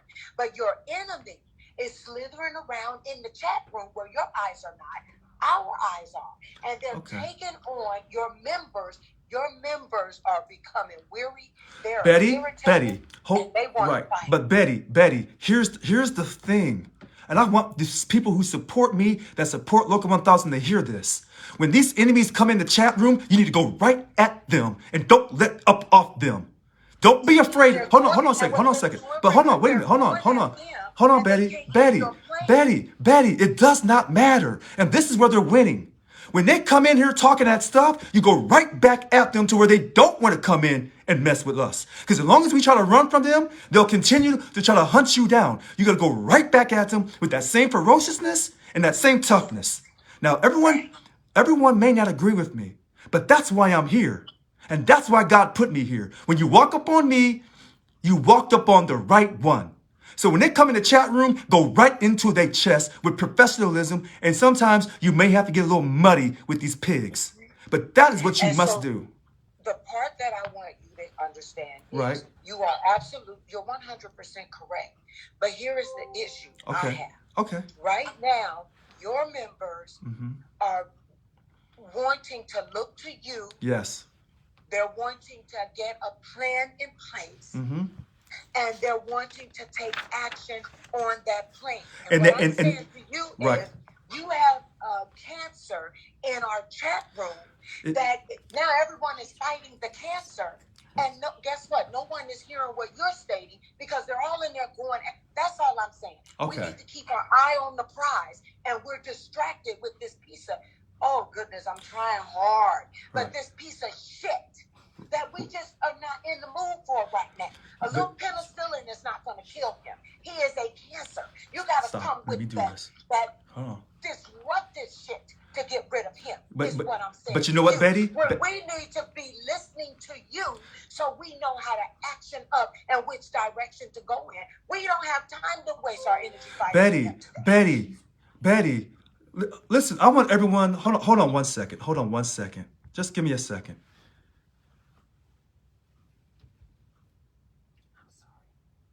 Now, okay, I'm going to say this one last time. The person that's coming into the chat room is doing their job. They're trying to upset you. Your goal is to upset them the same way they're upsetting you, while you're still focused on me. And that takes, you know what? Hold on a second. It's funny how people are saying they can't do both when I've been doing both since May 24th and I swore in on June 30th. I swore in on June 27th. My first day was June 30th. Yes, we can do both. And we'll have to do both to win this victory. But as long as we just say, oh, we're not going to let someone in. And the person that was causing that problem, Craig Nelson, as soon as she said that, Mary De La Cruz, I took him out like that. Just like that. I took him out just like that. But I appreciate. Yes, but I want Craig Nelson and I want Richard Wake and these other so-called individuals. I want them to know. I'm not afraid of you. Now, you may try to give the people who are trying to do the right thing for the union, who just happen to also support me, some of them initially and some of them came down later down the road. It does not matter. They cannot get me out of this. And that's why I tell people. Right now in the chat, I see him. Yolanda has information regarding who to speak to, you know, in the media. She can't post that in there. That's right. That's right. That's correct. That's correct. They're going to contact the media. Okay, well. You know, there are things that different people want to say, hey, listen, so-and-so and so-and-so, get at me. Contact me at this number. I want us to action up and we can do this. We can't write our plans down in there with the enemy slithering around. That's right. I'm just saying, my focus is on you. Right. We have some good people and who are right here in this meeting right now tonight. And the questions that we need to ask or we want to ask, we cannot ask. And that's at this moment, Betty, the enemy is in here. Betty, listening. But Betty, tonight is not about us talking about that kind of stuff. But I'll call you after this call is over. Because this call is for everyone who wants to come on and talk and express themselves. When we get ready to really do what we have to do, we don't do it like this out here like this. So I'm not worried about that. All right? So I'm going to call you when is the meeting for us to get together? Again, Betty, I will text you. I will call you when the call is over. I'm not going to tell you right now in front of all these people what I'm getting ready to do. That's called strategy. All right. All right, let's move to the next caller. All right. You're very welcome. Let's go to, we'll go back to Florence Stinger. Go ahead.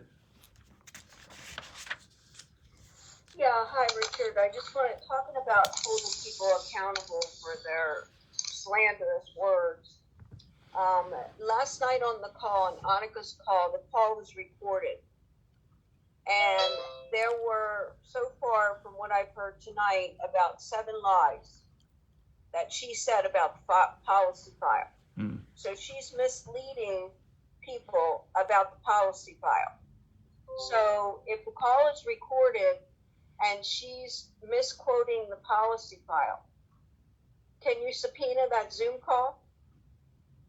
And we can use it as part of why she's suspended? I mean, she just can't get on a call and say, oh, here's your new chair, Bill, even though he was never elected to his DLC. And then all of a sudden, oh, yeah, I'm the chairperson when I never elected him. I mean, this is just completely like, I'm like, who are these people? You can't just get on a Zoom call and lie to people about the policy file. So, as Betty was talking about earlier in regards to summing up our boundaries and also holding these people accountable, what is the accountability for a VP of organizing who suspended the president after she was suspended, that is continuing to hold a Zoom call and misquote the policy file? I mean, there must have been 170 people on that call who heard it. Well, there is no accountability. How's that for an answer? There is none. That's the state of your union, Local 1000. There is no accountability. She's lying. You know she's lying. And the people on there are just going to go for her lies because they don't want to read the policy file themselves, so they like being lied to.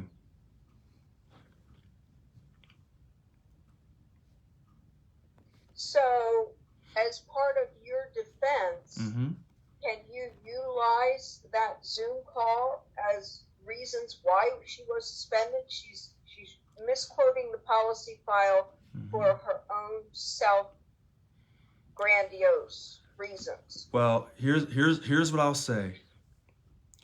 Florence, I'm not an attorney. I'm not an attorney, so I cannot tell you if that can be used for her or against her. I'm not an attorney. I don't give out legal advice.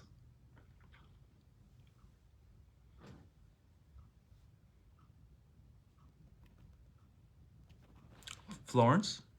Yeah, I'm here. Oh, yeah. I'm just, I just kind of feel at a loss that a VP of organizing. Well, this is why for the 10th time tonight, I have stated, please write an affidavit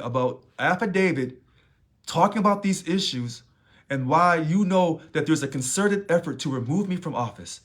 Now, I've said this over and over. Richard, is your suggestion to put it in the affidavit? Yes. Okay. I've been saying this, and I'm saying this to Betty Jackson Stewart and to everyone. When they keep talking about, what are we going to do to organize? What do you think doing an affidavit is doing? That's an organizing maneuver. That's an organizing maneuver. And I've been doing it out in the open for everyone else to see. So sometimes... Okay, so I'll write it up. I'm sorry, say again? So I'll write it up. Florence, I want you to write up every single thing where you know your DLC president is not representing you or your voice, and that he's trying to remove your voice by trying to remove the duly elected president of Local 1000. And I say that to everyone on here.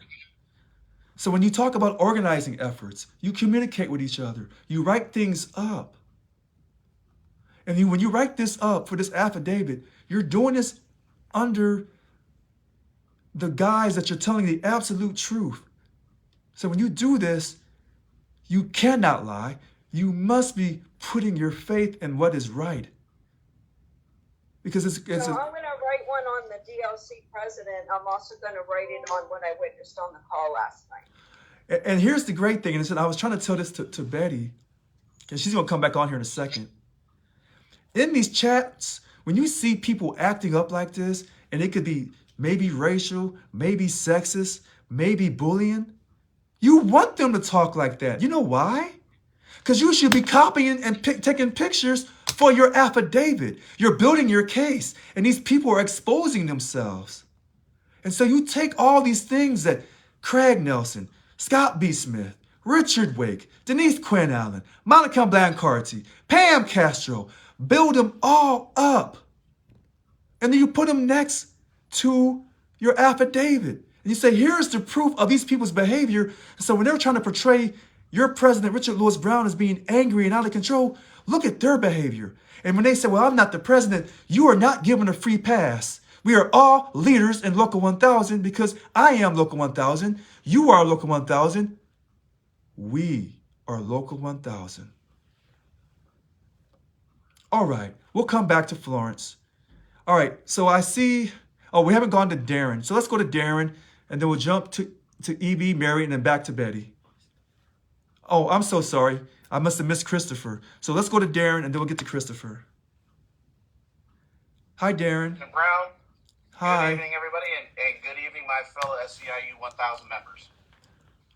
Local 1000, glad to be on this call with every single one of you folks that are here tonight. In support of President Brown. Listen, and I want to have some of the folks from staff to kind of hear this, because some of them might be on here, some of them might not be. You know, going back to the contract, the staff is being bullied by folks who denied a fellow union a contract since 2006. How the hell does that happen when you're a labor union? And then there's a post I saw a couple of days ago when I got into this, and yeah, I guess sometimes DLC President Mr. Wake, or sometimes whatever whatever hurt feelings he has to have somebody else stand in for him, whatever that is, has the audacity to use a term that management uses for denying a union a contract. So, and Annika, David, I really want you guys, if you guys hear this, and I know you probably are, or somebody will go and play Run Tell That with you. You guys are literally, everybody wants to talk, well, no, not everybody. 3 people want to talk about the Freedom Foundation and union busting. Well, what the hell is holding a contract up from a fellow labor union? How is that not union busting? How is that not an HR1 violation? It is absolutely sickening to hear all of these clowns, all these quote-unquote progressive unionists, I call them LARPers, because they want to pretend to be unionists, and they do this crap. Instead of trying to focus on what we're supposed to do, labor representation, excellent contracts, membership retention, not just recruiting new members, membership retention. But no, we got a bunch of folks who get, excuse my French, who get butthurt because they got removed, or their committee got shut down, or their union leave got temporarily taken away.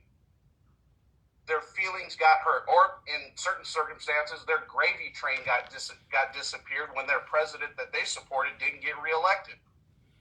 They pissed off because their gravy train left. At a certain point, there's a lot of people that have to actually, that are supporting the other side. They have to actually take a seat, take a step back, and go, what are the actions that led up to this? Because the actions that led up to this, taking away the union vote. They want to talk about, oh, the democratic process. Mrs. Green, bullcrap. Democratic process is the membership, not the board. Period. Stop. There's a whole bunch of hot garbage going on. And the whole thing, I will say this. If this has got to go to court, so be it. Because those affidavits that come in, they're going to explain a whole lot of things. And some of those emails that I've seen in the past that were targeting our current president before he even took his seat, I hope those come to light because I've seen them and I would love for court to see them because there are going to be some folks that are going to get exposed for the fakes that they are. They're LARPing around social justice. They're LARPing around being unionists. And we are done having it. Period. We want our union to be representing us. We want money in we want to get our strong contracts. We want to defend our employees in the work site. And don't even get me started about whoever Ms. Giese is. Because, hey, I don't know. Somebody that makes over $300,000 a year and doesn't do a damn thing for a union, that's a waste of money. Well, and, you know, and here's the other thing. One other thing. Okay. I will say this. I also saw one of these other folks. I don't know if it was Ricky Puddles, whoever it was, talk about, oh, well, Richard got cut off from the union, his defense fund. Well, in fact, I know for a fact there's somebody hiding on the board that had their legal fees last year paid for a lawsuit through the union. But they won't say it. I'll hold on to it for right now. But a lot of people be pretty pissed off when that happens. They find out who it was. And a couple folks on that current board, Mr. Hall, he probably knows who it is. Okay. Don't know if David knows who it is.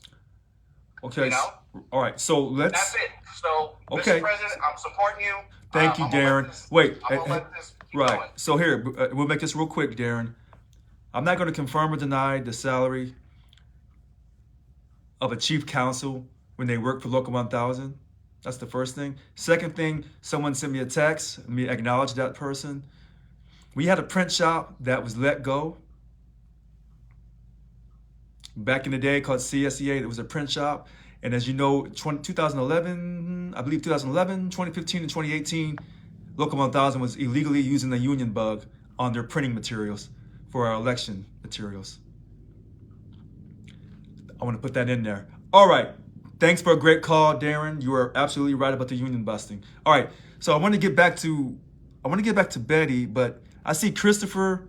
Oh, wait. I have to do Christopher and Ron, Mary, E.B., and then I get back to Betty, and then Betty will take us home. All right. So, Christopher. Good evening, sir. Good evening. Good evening, board members. This is Angelosi from down at CTF Soledad. I am the 15 Deber. If you guys want any of the policy file, if you guys want the suspension letters, actually, I still have all that stuff. I've kept most of it since I've been in the union, since I actually became a steward back in September of last year when I met Richard and Mr. Dean. Just wanted to let you guys know I am pretty animate about backing up Richard. Richard is transparent, and I am one of the following transparent members of the union. I will never lie to you guys. I will never lie to my members. I always tell you guys, hey, this is what's going on. I actually had one of my members, he put in his paperwork yesterday to get out of the union. I'm like, why are you doing that for? Oh, I'm getting ready to retire.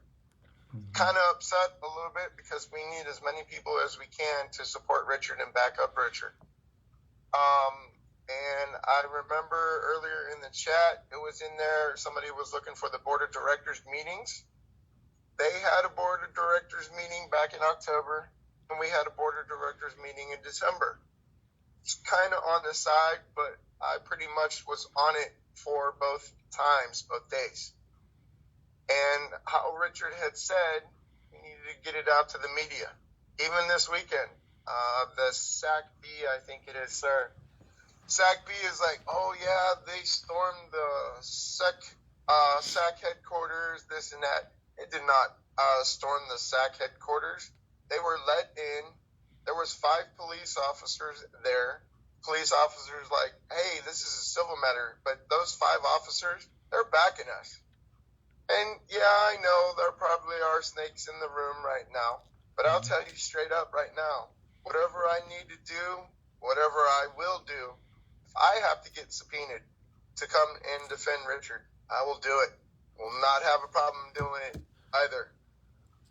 Like I said, if any of you guys in the room, if you guys want the suspension letters, if you guys need any of the policy file, I've actually read most of the policy file.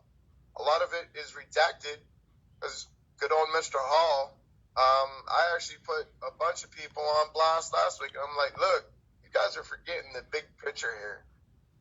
These DLCs that are running around, they're only storts, just like the rest of us. Some of them got into the office because their former president either retired or they left. And whatever we have to do, we're going to support you. I know I am. Well, Christopher, I deeply appreciate that. And I know the policy file and the bylaws that are up. Now, this illegal board meeting, I don't know if they've done to it, but whatever they think that they've gotten done in this illegal board meeting, it's not going to stand. Just mark my word on this. It's not going to stand. Yes, sir. Yeah. Okay, well, thank you for calling in. So we're going to go to the next. I'm sorry, Chris. You say something?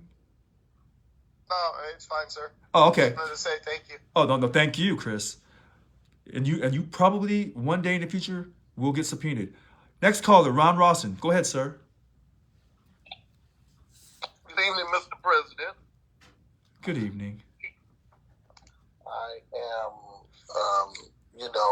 this is a lot for us. So I just want to speak to the person in the chat. I mean, I think that they're saying something about us not posting the policy file violations. So if there are policy file violations that we feel the vice presidents have, that we use to suspend them or whatever, let's make that transparent, since he's saying they're posting their policy violations against you, but we're not posting ours against them. We're just saying a lot of what they're talking superficial, saying you were disenfranchised, you were discriminated against, but not saying why. So let's post the why. Secondly, I agree with Yolanda and all those, Flo and whomever else was saying, Betty, who was saying, where's the strategy meeting? Let's have that meeting, because as you and I spoke last night, and I know you were very tired and angry when we spoke, so was I. Jet lag, breathing, and still concerned about this situation. So I'll say this. I took the time to write the brief against Ann Geezy. Wait. More can be added. Wait, Ron, hold on 1 second, Ron. All that brilliant work that you're doing, can you hear me? I can hear you. All this brilliant writing that you're doing, do me one favor. Keep that to yourself. And we'll talk off record. We'll talk offline. Okay. Yeah. Okay. Because well, I can guarantee you, if they know you're writing up on them, and you already saw it from the weekend when you and the DLC president in that meeting that we had, and I'm very transparent, but because it's you and the DLC president, then I'll keep you guys' information private. You saw what happened in that meeting. I'm just saying that, whatever these affidavits, So keep, was just saying a moment ago. Yeah. And I won't say a whole lot more, but thank you. We should make this process very dummy proof, to where it's already done and all everybody else have to do is sign on, because people are working and you know, they have life happening day to day, and although they want to support, Right. and some people just don't know how. I see all the way up to a PhD. You got a doctor or somebody in your chat right now. People should know how to write. So we, you know, a lot of the stuff we need done, I keep hearing we need attorney. Yeah, but the filings that we need done today, I mean, they're really 5th grade level for the court because they have to be legally. They have to be for anybody who doesn't even finish school can go into a courthouse and defend themselves judicially. So I'm just saying, let's have that meeting because I'd rather be spending hours writing the stuff on a Zoom with just about 5 people. You know, if we want to cut this call off and get some things written tonight, we need to do it. But I'm ready for the down and dirty.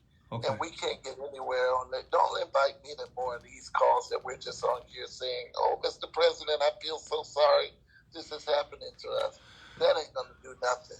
Invite me to the call where we're getting some strategy done. So I really am behind you and support you, but anybody that knows me know I'm an action person. So, Okay. When you're ready for action, that's when you're called. All right. Well, when you get back to California, let me know, and then you can always come to That's gonna be for some time. So let's do what I can do while I'm here. Let's do because everything can be done virtually. Okay. All right. All right. Thanks for calling in, Ron. All right. So the next caller is Barbara. Wait, Barbara? No, it's Barbara Wheeler. Wait, I don't see her. I thought her hand was raised. Barbara, do you want to talk? Barbara Wheeler? I'm good. I didn't have my hand raised. I think I just did a thumbs up Okay. reaction. Thank you, though, sir. Oh, no, thank you for coming and listening. I know it's quite interesting. So we're going to go back to... I'm looking at papers and I'm trying to find it. E.B. Lynch. Hello, is there a E.B.? Can you hear me, sir? Yes, I hear you. Oh, okay. Then Mary's next. Okay. Thank you for taking my call again. So I hear a lot on this call, and I know that there's a lot of emotion happening right now. I can totally understand that. I just want to reiterate a little bit of what I said before. If we want to get stuff done, we are all Local 1000. I'm Local 1000, President's Local 1000, Mr. Rawson's Local 1000. We're all Local 1000 on here. We're all individuals who can do things individually. I really believe that sometimes we say, well, you're the president and you need to call a meeting and you need to do this and you need to organize. He doesn't need to organize us because we are cells. We are cells. That means that for my military training, my cell is independent. That means when we're out on the field, we already have everything we need to do to get the job done. And then we can report back to the main cell. So if anybody on this call feels like, hey, we need to have a meeting, anybody on this call can put together a meeting. We can say, you know what? I've had enough of this bullshit. I'm going to say, my work site, let's meet at this time. I'm sending out the email. I'm doing this. I'm doing that. I know that there's a strategy. And then I'm going to go back to the president or whoever it is and say, this is what we are doing. This is what our cell is doing. Because I hear too often about how the president needs to initiate. The president has people calling him 24/7. He is under attack from the media. He's under attack from the VPs. He's under attack from all these legal things that are coming at him. He doesn't need to now worry about whether or not he should put together something for someone else. We can do it. So if people have ideas, put it together. Put it together, initiate it, and say, hey guys, this is what I'm doing. Please join me. And then my second point, join the person who's asking for help. Because I hear people asking, hey, well, when are you going to do this? And I know there's been quite a few times that I ask for help. And then the day comes, and all of a sudden there's crickets. So I'm not doing this to say, oh, bad people. I'm saying, let's look at ourselves and let's say the truth. We need to get in there and do. We do a lot of talking. But the day for picketing, when I said, okay, we're there, it's time, get it, let's do it, all of a sudden there were a lot of crickets. So if we're going to ask the president to do something, we have to ask ourselves to do the same. That's what I'm saying. We can't wait for other people to initiate. We have to do, because we are Local 1000. Because they know that they're waving, that they're going to bombard him. He's the easy target.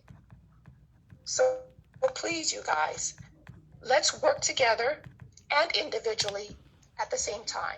We can do that. Send those affidavits. If you want to have somebody help you, text the president. He gives out his number all the time. I don't know it by heart. It's in my phone, but I don't know it by heart. Text the president, and he will reach out to the people that he needs to reach out to. He'll refer you to whoever is doing something if you need help.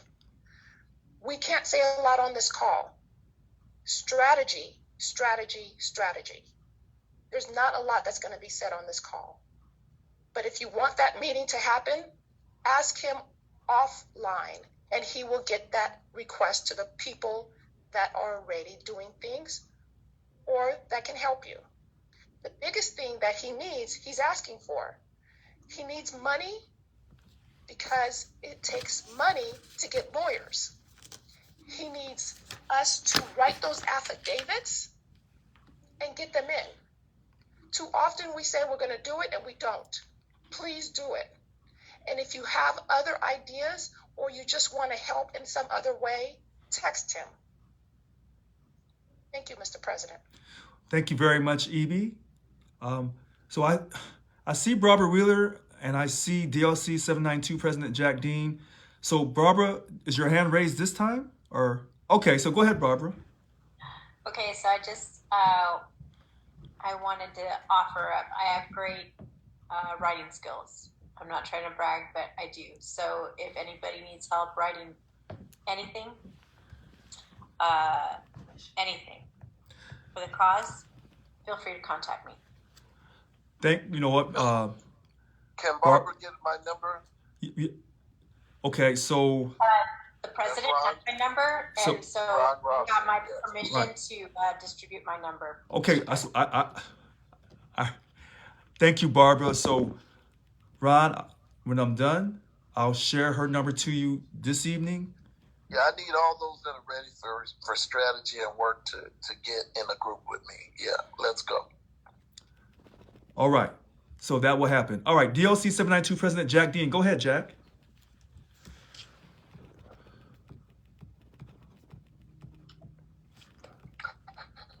Good evening, everybody.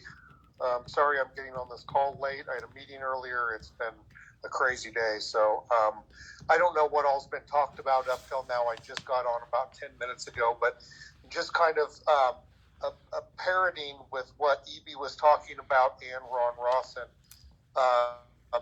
You know, we are doing a lot of talking about things and not a lot of strategizing in private sessions, and we need to definitely make sure and come up with strategies and make sure that everybody is getting involved. You know, while it is really on President Brown to get the attorneys and fight the removal of the president through the manipulation of the policy file and collusion between the elected officials and staff, us as the members, as the membership, can get our own attorneys. We can file class action suits on the 8713, the California Corporation Code 8713, because what that does, they kept us from voting on an action that changed the voting process of our union. So because they did that, their actions are illegal. And every member has a beef in that fight, especially the 2,600 and something disenfranchised voters, which would be the people that voted for Richard. They have another dog in this fight. You actually have two dogs in this fight. Go get your own attorney. Join one of the groups that wants to do a class action suit and make this happen. We don't just have to go at them with one TRO and one lawsuit. If they get hit with 15 or 20 of them tomorrow, great. They get hit with 100 of them next week, even better. There's no reason why everybody can't be doing this on their own or pulling together in groups and doing class actions as well, on top of what Richard is already doing. So if you're sitting there and you're thinking, man, it's just me, what can I do? I don't really have any. No, do something about it. Start calling attorneys. Start making your voice be heard.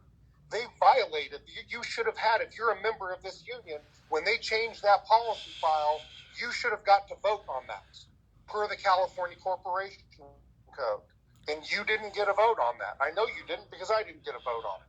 So I just want to make sure that everybody understands that there's plenty that everybody can do on this. If you're not doing anything on it and you want a direction to go, well, get a hold of me and I'll help you out with that. That's all I had to say. Thank you. All right. Thank you so much for calling in DLC 792, President Jack Dean. He makes great points. So does Ron Rawson. I want to go back. Wait a minute. I want to go back to what Jack said. He's so right. I won't add nothing to it. He's right. All right. Boy, I'm throwing off a little bit. I want to go back to Betty Jackson Stewart. I want her to put her hand back up. Oh, but I have to first go to DOC 772 President Mary Dela Cruz. Her hand's back up, and then I'll go back to Barbara, and then I'll go to Betty. Okay, go ahead, Mary.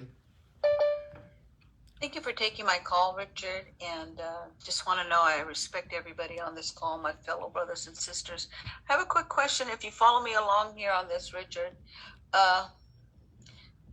when we have an executive board meeting, do the members have a right to know about it?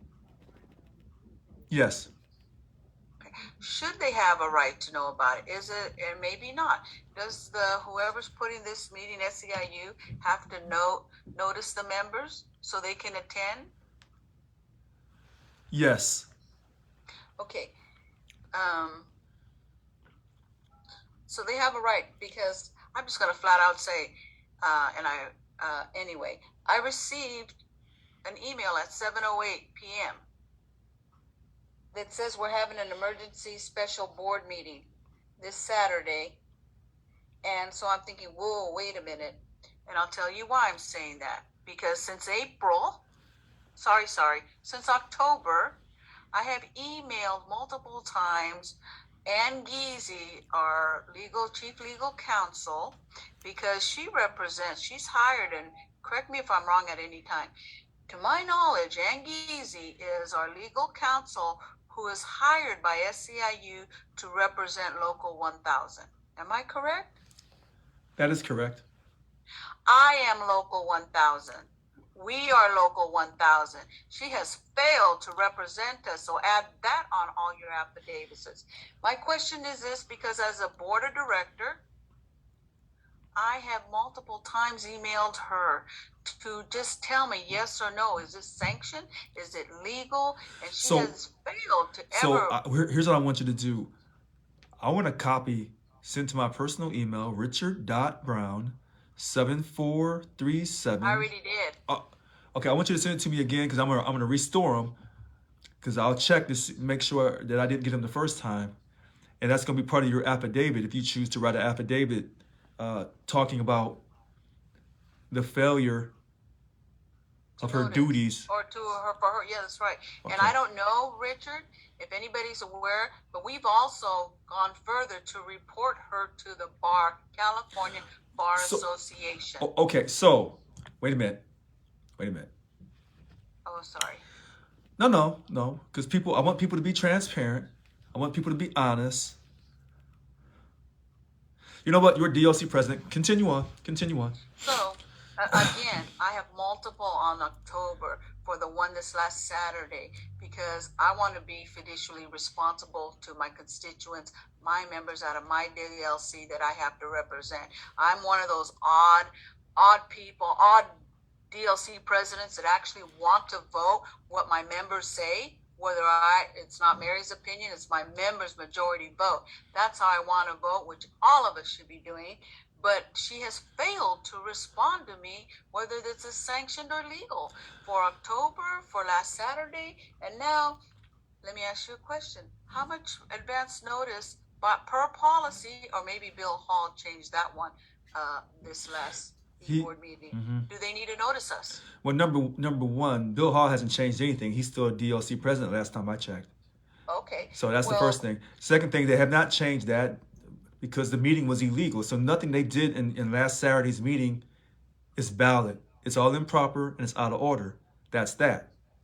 Now, as far as her failing to respond to you, now maybe you're the only person that she didn't want to respond to. I don't know if it's, well, I don't know if the other DLC presidents will hold her accountable for not responding to them. I don't know.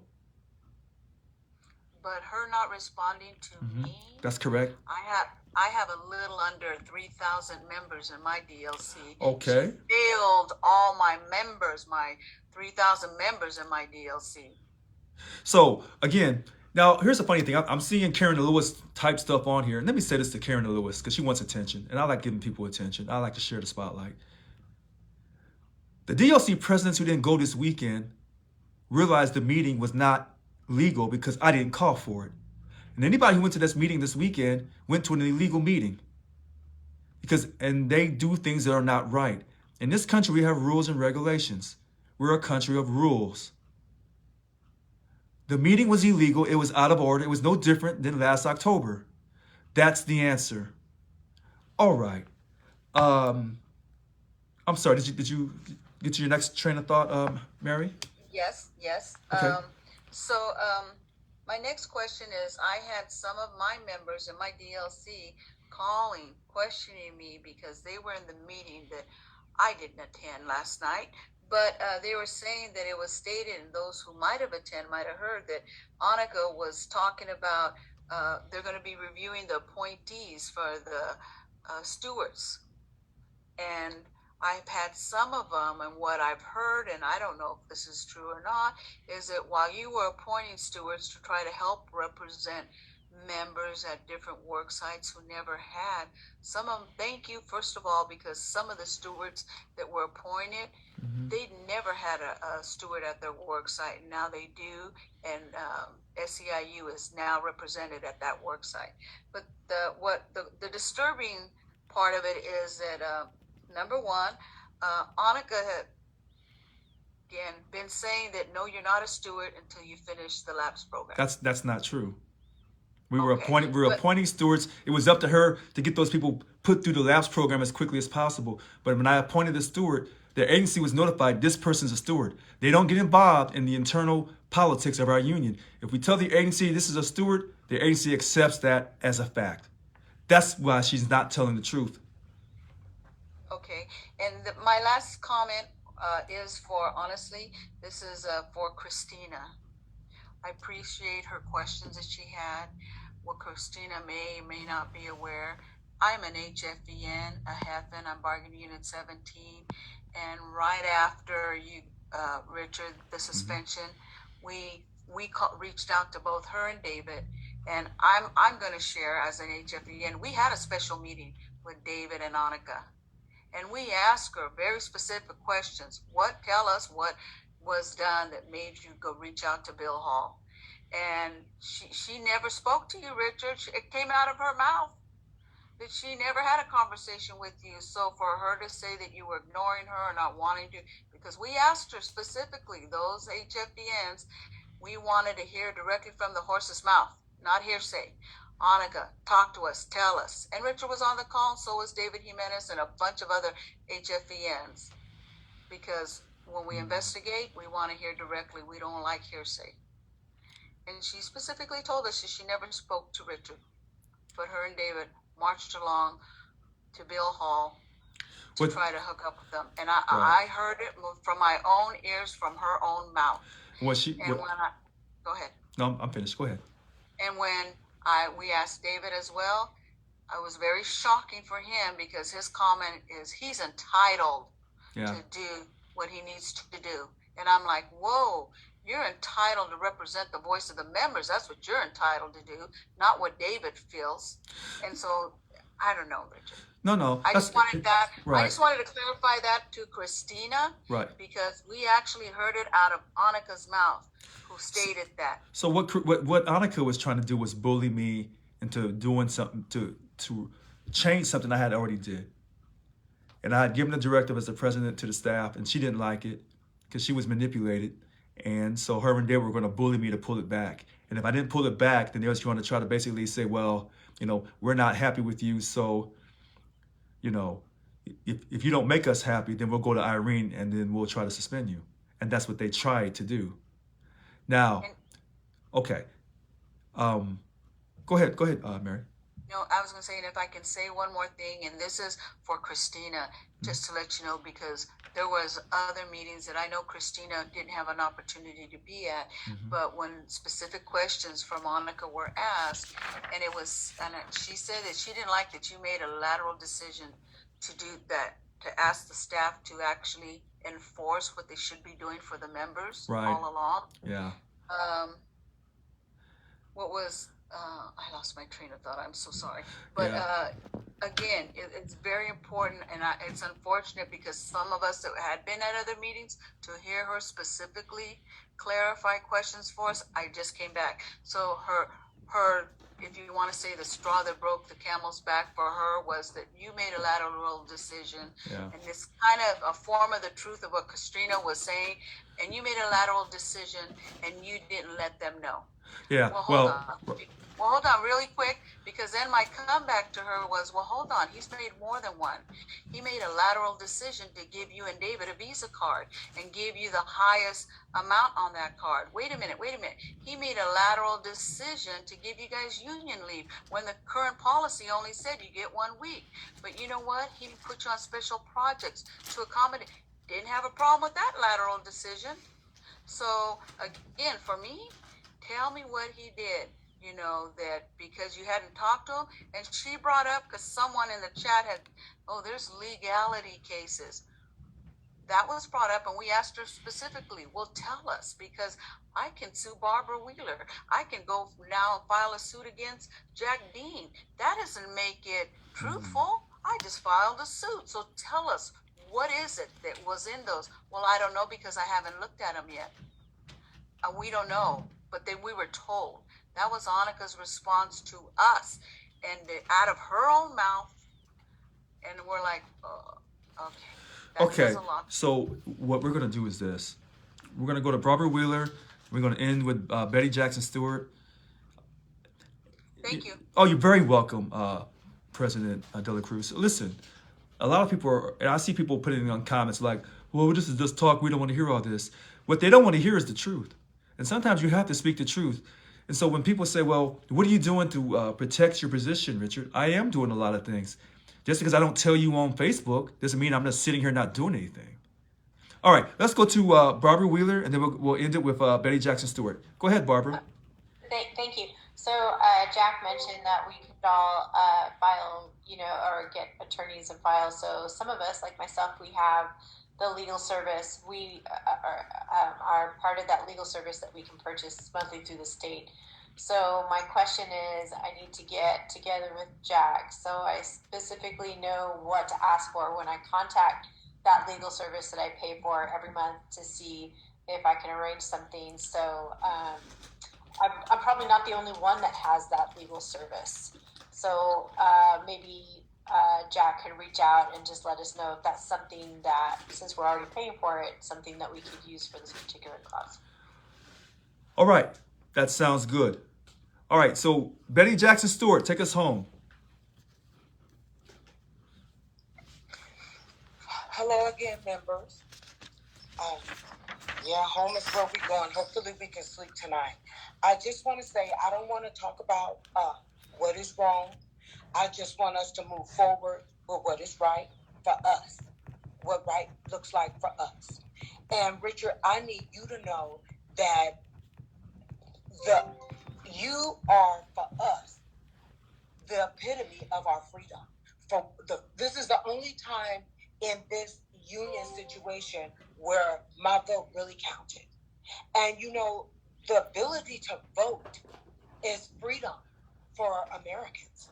And that is the time where you get to say what you want to say and mean exactly what you meant by stating what it was you wanted to say. And we wanted change. We wanted something different. So we voted for you, Richard, and we won. For the first time, they didn't get to take the box and toss it out in the trash and say there were not enough votes. We won the vote. We don't love every little thing you do, but we love you as our freedom, and we like what you represent. Everything you stated that you would do for us, you have done, and you're working on completing. What I like to say, people, is let's stand up for what's right. Let's know what our rights are, and let's fight for them. And I would like to send out a special, I'm calling on Sister Soldier Cheryl, that's you. I'm calling on my sister Yolanda Williams. I'm calling on my sister Mary Dela Cruz. I'm calling on my brother Ron. Don't get upset when I mispronounce your name. Rosasen. I'm calling on my sister Angela Pruitt, who is not on this call, but I'll contact her afterwards. I'm calling on my brother Gerald. I can't remember your last name, but you know who you are. I'm calling on Derek. We, away from this call, away from Richard, we need to get together, my sisters and brothers, and we need to get some information down, and we need to move fast in the same room and get on the phone and contact. I need some leaders, and we need to start leading, and we need to lead fast. And I don't know if, as far as time, what type of time we have, but we need to have been done yesterday. And the people that I called out are people that I know of. Oh, I forgot my girl at the office. She knows who she is. Heidi Chapman. I didn't leave you out. Okay. All right. I need my people to, let's get in touch with one another. Let's have a phone call. Let's have some direct conversation that doesn't take all day. Let's get on the phones and let's handle our scandal. And Richard, we love you. We support you. And we're gonna do what we do. And you know what, Betty? And that's why I wanted you to take us home. I love you, Betty. I did like you asked me to do this morning. There's quite a few people on this call that I have strong admiration and I love dearly. And I know sometimes I know some of you want to strangle me. I know. I don't want to strangle you. Well, you don't, but the person that I'm talking to, that person knows. So here's what I'll say. This is a stressful situation. And even though on my good videos, they're incredible, and my bad videos, oh boy. But I'm a human being. I'm approachable. And all I'm simply trying to do is get you paid as much money as possible for a certain period of time without going through an undignified work environment. I didn't know it was this complicated. But I know that also what I'm doing, I'm taking on the status quo. And I'm not letting the state bully us anymore. And that's a big problem. And I know deep in my heart, it's almost like either they have to get rid of me or they got to go. We can't, it's bad. We can't even have a family reunion because it's just bad. Now, we can't go against God. If God says, hey, I'm going to straighten all this out, then that's different. But if you're asking me in my human mind, in my rational mind, well, are there certain people on the board who will ever work with me? I will tell you they will never work with me. So say, how do we go forward? I don't have that answer. I ended with this. Betty wants action. Ron Rawson wants action. Jack Dean wants action. My enemies know that I'm not sitting back taking this punch. And I'm strategizing. But I know that everyone has different strategies. And here's the difference. Some people will only use one strategy. I'll use them all. And hold on. Evie said, initiate, and then come back and tell Richard what you did. She's right. If you got a great idea and you have a group of people, put it to work. And then come back and tell me what you did. And if it wasn't perfect and it was a little off, well, guess what? You got the right type of leader. We'll make it right. We'll make it right. And I know a lot of times, people have done things. I'm like, oh my goodness. Well, let's figure out how we can get out of this. And right now, as Betty said, the freedom, your freedom to exercise your ability to vote in this great country and to make your vote matter. And what they're doing is they're trying to take away your voice, not just your president, not just your union, it's your vote. And so when people say, well, this card didn't do anything, it doesn't mean anything. No, they don't want us coming together and rejoicing in positive energy. They don't want that. We're going to have a bigger Zoom meeting next Wednesday night, hopefully. We have to communicate to people up and down the state. Like when I was sending out emails through Local 1000, so people would come on the calls. So someone said, well, last night they had 170 people. Well, that's funny because all of my calls, I never saw that many people in the Zoom. I never saw that many. I wonder why. I wonder why. We'll get this figured out. All right, it's almost 9 o'clock. We've been going since 6:30. It's been a long night. Stay positive. Please don't give up on the union. We'll get through this. And Barbara, I will make sure I share your number with everybody who's been texting me left and right while I'm doing a call. They're texting me. I want her number.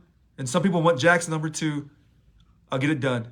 Love everyone. Y'all make it a great night. Today is March 9th, 2022. Thank you for your time and energy. And look out. We may do another Zoom meeting before next Wednesday. I'm unpredictable. Have a great day. Great night. Good night. You too. Good night.